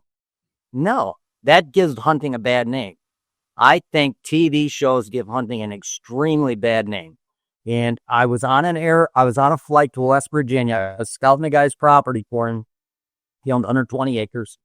And I had a layover, believe it or not, I think it was in New York. And the stewardess, they're not stewardess, flight attendant, was a lady. And I stayed on the same plane because the plane I was on was the same plane that was going to West Virginia. And we got in a talk while we were sitting there waiting for the plane to reload. And she was from Wisconsin, and her family was hunters. Her dad owned property, and her brother's hunting. And she never really paid any attention to it. Well, so she was very pro-hunting while growing up. And then she got married to an anti-hunter, and one day she was flipping through channels, and she went on one of these sportsman's channels, and, deer hunting was on, and she said, I watched it for a while. And I was like, she said, and I was like, wow, these guys are sitting in this box blind on nice, comfortable chairs. If it's cold out, they got a heater going, they got food in there, and these deer walk out into these wide open areas, vulnerable areas, and then they shoot them, and then they act like they did something. And she said, I watched a couple more shows, and they were all the same. She said, and I just didn't think that was fair for the animals, and I said, you know what? I've written 3 books. At that time, I'd written 3 bow hunting books. And I said, that is not what real hunting is all about. Real hunting is nothing like that. You have to be a woodsman. You have to know what you're doing out there. You just don't sit in a little box blind that sticks out like a sore thumb and shoot monster bucks. That is not reality hunting. That's zoo-like fantasy land property. And she said, oh, okay. And I know I didn't change her mind, but that watching TV flipped her to the anti-hunting side. And if I were a non-hunter and all I had to base what deer hunting was about was by watching TV shows and how easy they make it look, and you guys can't disagree with it. So there's no way. Oh, I do. No. For simple, I mean, those guys, I don't care how high profile they are, they make deer hunting look so easy. I would be an anti-hunter as well. I was watching one of the very high profile TV couples. Okay. So I just narrowed it down. Yeah, you narrowed it down to like 4 people. Yeah, 3, really. And they were talking while I was writing my book. I took a break and I'm drinking a Coke and I'm watching TV, and I flipped that on, and I saw that, and they were talking about all these big bucks they'd shot off this very small, their smallest piece of property that they owned. So I was thinking it was going to be like 40 acres because I know these guys own big farms all over the place. And so for a half an hour, they're showing these 130, 40, 50, 60, 70-inch bucks, all coming off this supposedly small parcel, which was the smallest, the one they owned and controlled. At the end of the show, they said how big the property was. It was 530. Oh, God. That's damn near a freaking section. That's what they call a piece of property they own. I mean, yeah, you have to be a good farmer to grow these deer. It's no different than growing cattle until they reach maturity, and then you knock them off and take them to the market. They're just growing these deer with no negative consequences until they hit the entertainment market of TV, and then they go out and shoot them. And I know the industry, so I know that's true. Okay, I've been in this industry way too long. I know all the pitfalls and downfalls of it and how everything really works. And I just can't see that as deer hunting. Those guys are definitely not experts. I think 50% of the bow hunters in the country could go on those properties and kill the same deer, if not better deer. Because they would actually have to go in the woods and learn, they'd know how to hunt. So they wouldn't just get to target all the deer that come out into this open, vulnerable, feeding zone. Everything they do is food oriented, everything. And it's all in those food areas. I think that's why areas don't do that. They just don't do that. I think that's why you have such of a following that you do, and and your impact within the hunting industry is so great, is just because what you do is actually relatable. Sitting in a box blind and seeing 5 160s in a field and not popping off a shot, nobody in their right mind would do that unless that was just an everyday occurrence for you. And, me and Christian talk about this all the time. We have a motto where it's like, it only takes one, right? So if we're 7 days deep on a piece of public and we're absolutely getting our butts kicked and we're like, hey, we've seen a couple doe, maybe a few little smaller bucks, but we haven't seen anything of size. And we're over here like, why are we even doing this? Like, we're wasting our time. We're wasting our money being out here. And like, yeah, we're happy to be out there. But as you probably know, there's a certain point that you're just like, you're running low on sleep. Your nutrition on your food from eating Casey's breakfast pizza probably isn't the best. And that all catches up with you sooner than later. And you're just, but then something magical happens where that big buck comes strolling through and you're able to seal the deal. And then that night you're celebrating back at camp. And it's just like, oh, this is why, because it only takes one. And that's really what it's about. And that's why, we have you on, and that's why you're so relatable. Yeah, it's kind of interesting. And when my only trip to Missouri, I called this was in 2004. I called the county seat in the county I was going to go hunting in, because I'd looked at a big atlas and saw that there was a lot of terrain features that I liked. And it was a girl at the county seat, and they sell plat books. So I was ordering a plat book. They were like $25. This is before Onyx and that stuff. And I always asked them, anytime I talk to a county girl at the county seat or gas stations, wherever I'm hunting, I always talk to people, hey, you wouldn't happen to know anybody, because she knows every farmer in the area, okay? I said, you wouldn't happen to know anybody that let somebody come out there and bow hunt. And she said, yeah, I do know this one guy, and he's got quite a lot of land, and he lets people hunt it. So she gave me his number. So I called this guy, and I say, hey, I'm a guy from Michigan. I'm a bow hunter, and I'm coming out there. And I gave him some time frames that I was going to come out there to Missouri to bow hunt. I said, I've already got some public land that I'm looking at hunting, but I'd like to have a piece of private if it's at all possible. And he interrupted. He said, where did you get my phone number? I said, the girl at the county seat. I knew her name at the time, but I don't know it now. The girl at the county seat. And he said, well, I'll have to have a talk with her, giving out his number. But anyway, he owned over 3,000 acres, but he had a 40-acre parcel, because I was going out there during their gun season, but I was going to be bow hunting. He had a 40-acre parcel that he said, you know what? You sound serious because you're by yourself. He said, I'm going to let you hunt this 40 acres, and I'm not going to have anybody gun hunting on it before you get there. I won't let anybody hunt it till after you get there. So I got there, and it was 40 acres of bedding surrounded by pretty much all ag. So it was premier, and it had huntable trees on it. It had marsh, grass, and brush. And it rained the first 4 days I was there. The first day I scouted, and I bumped this monster 10 point. And I watched him run across a big cornfield. Because it was gun season, I was waiting to hear a shot. But it was on a Wednesday, so I didn't hear a shot. So I knew this buck would possibly come back to the bedding area, and he was with a doe. That's why he was bedded where he was. He was with a hot doe. So I hunted for 3 days in the rain. I think I prepped 4 locations, and I hunted 3 days in the rain all day. I was getting up at like 3:30 in the morning, hunting all day, getting back, washing and drying my clothes because the motel had a washer and a dryer in the garage. And, so I was getting like 3.5, 4 hours sleep a night, Matt. And like you said, by the 4th morning, I had sleep deprivation big time. Sitting all day in the rain for 3 straight days, sitting all day wears on you.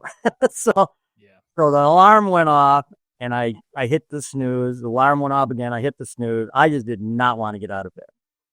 And finally I said, you know what? You're sitting out here, you're hunting, you're not going to kill anything in bed. Get your ass out of bed. So I went up and I got that buck in the rain at 7:30 that morning, coming out of the standing cornfield. One side had a pick cornfield, the other side had a standing cornfield. Wow. Yeah. You said he was a monster. How big was he? It was 160-inch, 23.5-inch inside spread 10 point. You should have let that one walk. What do you mean? And what we were talking about TV a while ago, I had a guy come to one of my whitetail workshops 3 years ago, and he's a big name guy in the duck hunting market. He has his own TV show. He owns his own company. And I actually called him when he signed up because I knew his name. And I said, why are you coming to my whitetail workshop? And he said, well, I'm primarily a duck hunter, but I'm a real avid deer hunter as well because he owned a couple 100 acres in Ohio. And he said, I just want to come and see if you could possibly teach me something. I thought he was a TV guy who was coming to check me out because I bash on TV guys so much. Yeah. But anyway, he came to the workshop and he was awesome. He knew a lot about motion cameras. So when we had the seminar day, when people would ask, there was a guy that asked about motion cameras and I let him answer it because he knew more about it than I did. But he was awesome. And he said, I went and hunted on a guy's place in Southern Illinois. He said last year, and this guy managed his own property, ultra managed his own property, which is different than manages, was ultra managed like TV. He said, I saw 5 Boone and Crockett bucks in 1 week. He couldn't shoot those. He could only shoot like on 140 or smaller inch buck, but he saw 5 booners in 1 day. I don't even understand. And they call that hunting. I can't even comprehend that. Well, on an enclosure, you'd see that, and on a lot of private lands where there's, like in Zone 5 in Iowa, there's counties where people won't even lift their bow off the hook unless it's 160 inches. I want to be in that county. Hey, Zone 5. Well, there's a lot of counties in Zone 5, but it's in Zone 5, which is the central southern part of Iowa. Yeah. See, I struggle too because obviously maybe not everybody, but if you grow up in a somewhat rural place, you dream of like land ownership or having some sort of farm. But, in the TV game, shooting big bucks game, it seems like it's a lot less about finding them and a lot more about growing them.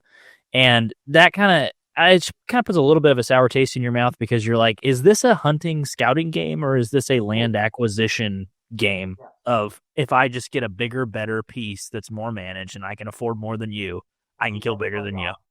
Yeah, it does take away woodsmanship in a bit. Oh, no, that totally takes away woodsmanship. You don't have to have any woodsmanship to sit in a box blind and shoot deer coming out into an open crop field. Yeah. You don't have I did. I had to turn the college game off. Yeah. I had to turn the football game off in my blind. Yeah. Yeah. Well, they probably got earbuds probably listening to the game. Did he have closet? Deer hunting is an activity. It's not a sport. But I've got a really good sports analogy. If you look at a sports icon, like a lot of guys look at some of these hunting guys as icon in hunting, okay? Which they are not even remotely close to or couldn't be. So you take a sporting icon, you look at a Mickey Mantle, Tom Brady, Michael Phelps, Tiger Woods, Jack Nicklaus, Novak Djokovic, well, whoever the case may be. These guys competed in sports probably in middle school and in high school. And if they were good enough in high school, they got scholarships to go to college, sports scholarships to go to college. And if they outperformed all the other guys in the college venue, then they might have gotten drafted into the pros. And then they had to compete against all the pros and be better than them to become icons in that particular sport. So when you take every professional athlete that you have to outcompete to reach the icon status, you have to keep in mind every one of these professionals did the same thing they did.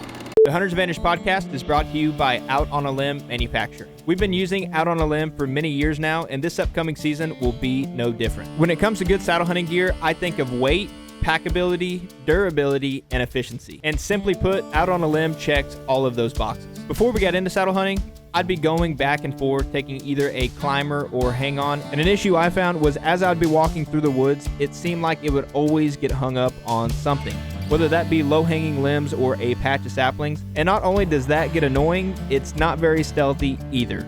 And when you find a good spot to set up, you're still pretty limited to which trees you can sit in. But these saddle hunting systems change all of that. With their selection of saddle platforms and one sticks, Out on a Limb can hook you up with the right setup to help you deflate that big old target buck. To order yourself a high quality saddle system that's made right here in the USA, just go to outonalimbmfg.com and use code HNTA15 for 15% off anything on their website. Again, the code is HNTA15 for 15% off. We trust Out on a Limb's products to run and gun anywhere in the country, and we hope you will too.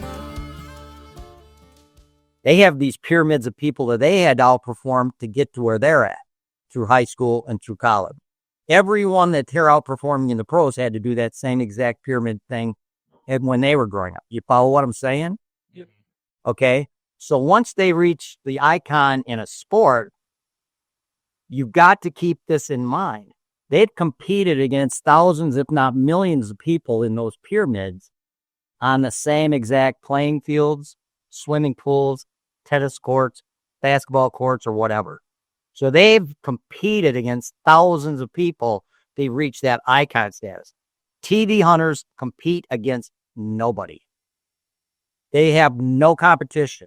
They may have some friends or relatives that they come in and let shoot their call bucks, but the big bucks on their property, they're saving them for themselves. To me, they're just actors waiting for the bucks to grow to maturity, to reach the entertainment value, to get sponsors for their TV show. That's the nuts and bolts of it. Oh, that's not true. They're competing with interest rates. You know how hard it is to buy land right now. Well, that's true. Yeah, but they're making it. That is actually true. Yeah. Those that are buying the crap that's sponsoring their show. Yeah, I get it. Yeah, I've got nothing against I hunting on private land, and I shoot deer on private land and stuff. It's just like that big. It's like an unattainable life of you're like, man, I want to shoot big bucks. I want to do this, and it's like you can. You just need a lot of money, and you can do this too, right? And that's. Now I'm getting down like I'm getting down now. It's at the TV guy. Yeah. There's tens of thousands, if not hundreds of thousands of people that own their own land and manage it. That they're managed property, there are some that ultra manage property, but the majority are just managing their property. And, they'll shoot 120, 30-inch deer maybe on a regular basis, but they're not shooting these 160, 70, 80-inch deer every year. Okay, so they're at a totally different level. They're just managing their own property and trying to make the best of what they have. And I think that's what you're talking about. I had nothing against that. The only thing I would have against that is if you're doing a managed property, you should expect yourself to kill bigger bucks than what's the norm for the vicinity you live in. Okay. Than the guys hunting public lands or small parcels of private property in the vicinity you live in. So be happy, be grateful that you have that opportunity, but don't condemn guys that are shooting smaller bucks because they don't have the opportunities you have. And you see that a lot. Yeah, that is true. Heck, Christian's a perfect example of this. I'm not trying to rat him out, but, he didn't kill the biggest buck in Kansas. I didn't kill anything in Kansas. I ate tag suit, but, Christian killed subpar buck, there. And hey, I don't want to rat on you too much. That's your own doing to do. whatever makes you happy, whatever Right. spur you shoot. And that's kind of what I'm saying. But so we had to get a dog to track that thing, and of course, when they found it, he took a picture, put it on his Facebook page or some hunting. The dog track on there. Yeah, the deer only went like 70 yards, and he found it. And they put it on their Facebook page, and everybody was like, "Don't you ever come to Kansas and shoot something like this again?" When he says stupid non-residents, and it's like, listen, okay. Yeah, it was my first trip to Kansas, and I was like, I kind of agree with you. Yeah. A lot of guys go out there, and it's because they just don't see deer like that back at home. So they don't want to go home empty tag because you got $600 into a tag by the time you Exactly. Yeah, that'll change. I did that. My first buck in Kansas was under 130 inches, and it was a hell of a nice buck, and I was happier than crap. I won't shoot 130 out there now, but you'll get to that point too. But yeah, you want to kill something. You want to make a kill. So if it makes you happy, in my opinion, you should shoot. I don't care if it's a spike line. Right.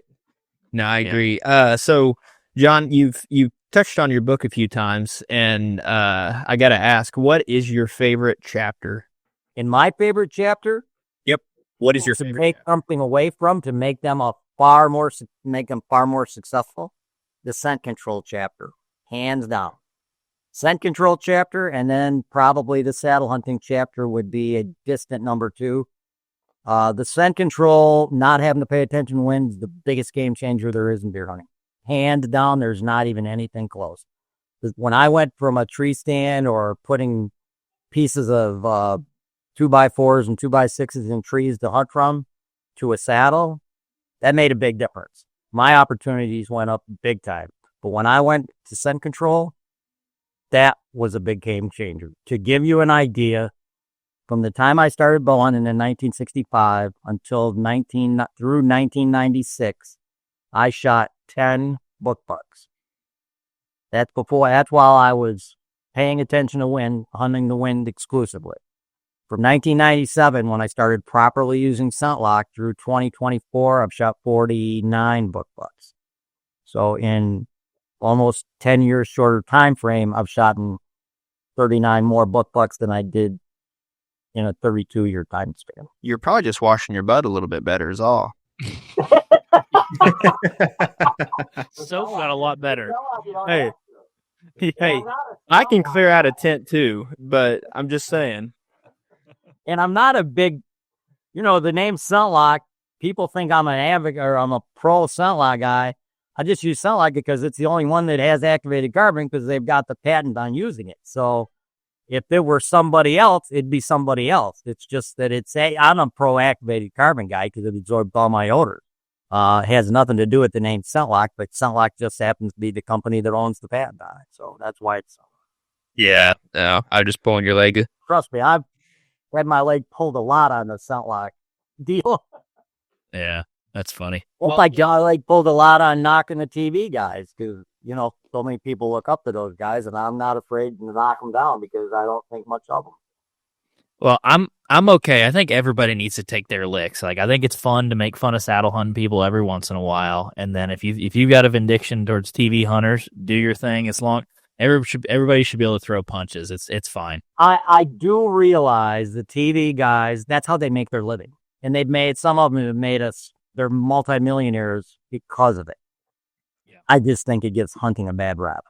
I don't think it does. I know it does.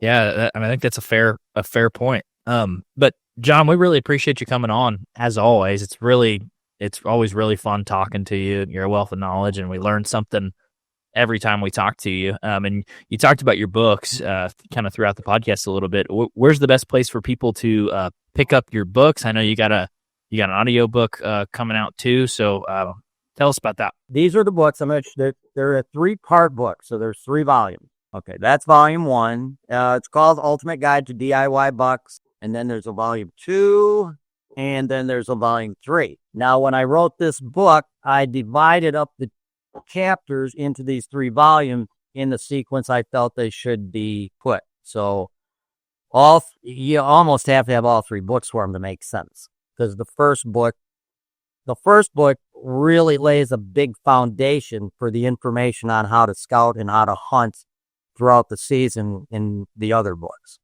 But anyway, and also the place where you can get them, I guess I'll give you this first. You want to write it down? You can maybe put it on your site when I... Yeah, we'll throw it in the show notes, yeah. Okay. Right now, they're only available through Tethered. They will be available probably on Amazon within a month, and they're in paperback or hardcovers. I did a very limited amount of hardcovers. There's kind of a collector series, but they are at www.tethered, which is TETHRD.com/DIY bucks. www.tethered.com/DIY bucks. That takes you right to the page where they are selling them.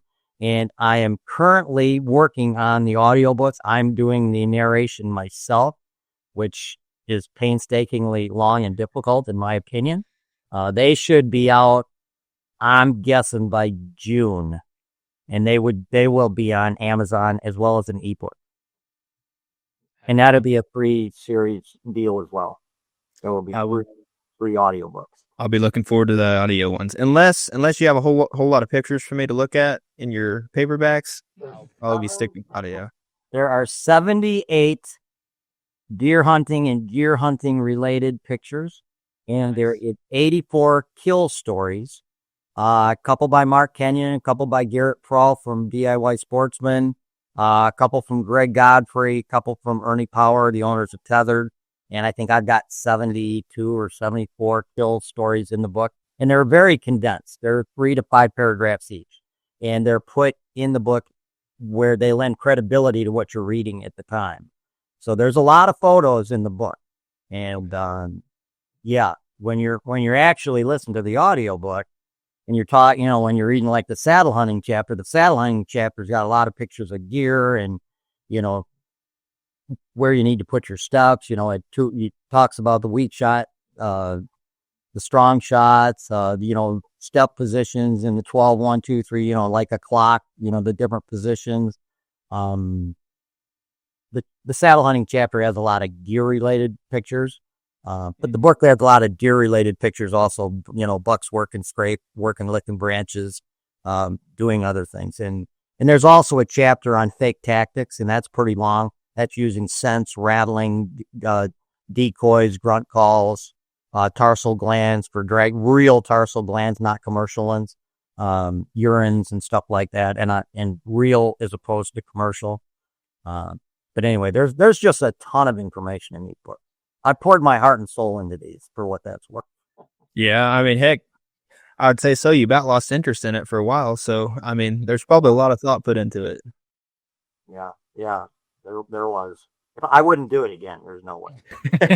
Well, I know you said that the audio version's kind of tedious to do, but I think it'll be very beneficial just because, your own stories, no one's going to be able to tell them as good as you are. And so I think it'll really show in that aspect of it. Well, thank you. I appreciate that. So where can people keep up with you? I know you do. You have a YouTube channel, and where can people kind of get in contact with you? You're very active in the Facebook groups. I was telling Jake, I saw some pictures of y'all's Kansas kill in a Facebook group, and I went to your Facebook, and I was like, "Where's this kill at?" Those 3 bucks that you guys shot, and I couldn't find them. So where can people get a hold of you? Well, I do have a YouTube channel, but to be perfectly frank, I haven't posted anything on that, and probably anything that means anything in probably 6 months, because I've been working on and even last year I didn't post a lot because I've been working on the books so much, and I want to get those done. So, but I do have a YouTube channel. It's called Eberhart Outdoors, and there is a ton of information, especially on videos, probably 1 through 80. I think there's 130 some videos. 1 through 80, there's just a ton of every kind of information you could want. And it's all visual, decoys, the kind of the same stuff that's in the book, but not as much in detail. And then I also do whitetail workshops, but I think I've only got a couple spots open. The first one's, March 22nd, 23rd, and the next one's April 5th and 6th. Those are the only 2 I'm doing this year. And if you go on, my website, which is deer-john.net. And that's DEER-JOHN.net. All the information about the workshops is on there. And my phone number is on there, believe that or not, and my email. So if somebody wanted to get a hold of me, they could call a phone number, or if they wanted to email me about anything, they can email it to me. How many spam calls do you think you get? I get a lot. I bet. They're like, TV hunters are hunters too, and they just hang. I get some good. I mean, it's weird. I get phone calls almost daily. Depending on the time of year during season, I get them a lot, especially preseason. And, it's not uncommon for me to talk to somebody for 45 minutes on the phone. Right now, I don't like doing it because I'm kind of tied into getting this crap done, so it's done and over with and out. Well, we appreciate you, John, and we always enjoy talking to you, and we'll definitely do it again sometime. And you guys have one of my top podcast shows out there. You guys always ask good questions, and I enjoy doing it. I'm not saying that to make you feel good. I'm serious. You guys have a real good. Blowing smoke up our butt. I understand. Thank you, man. We appreciate it. Yeah, appreciate you.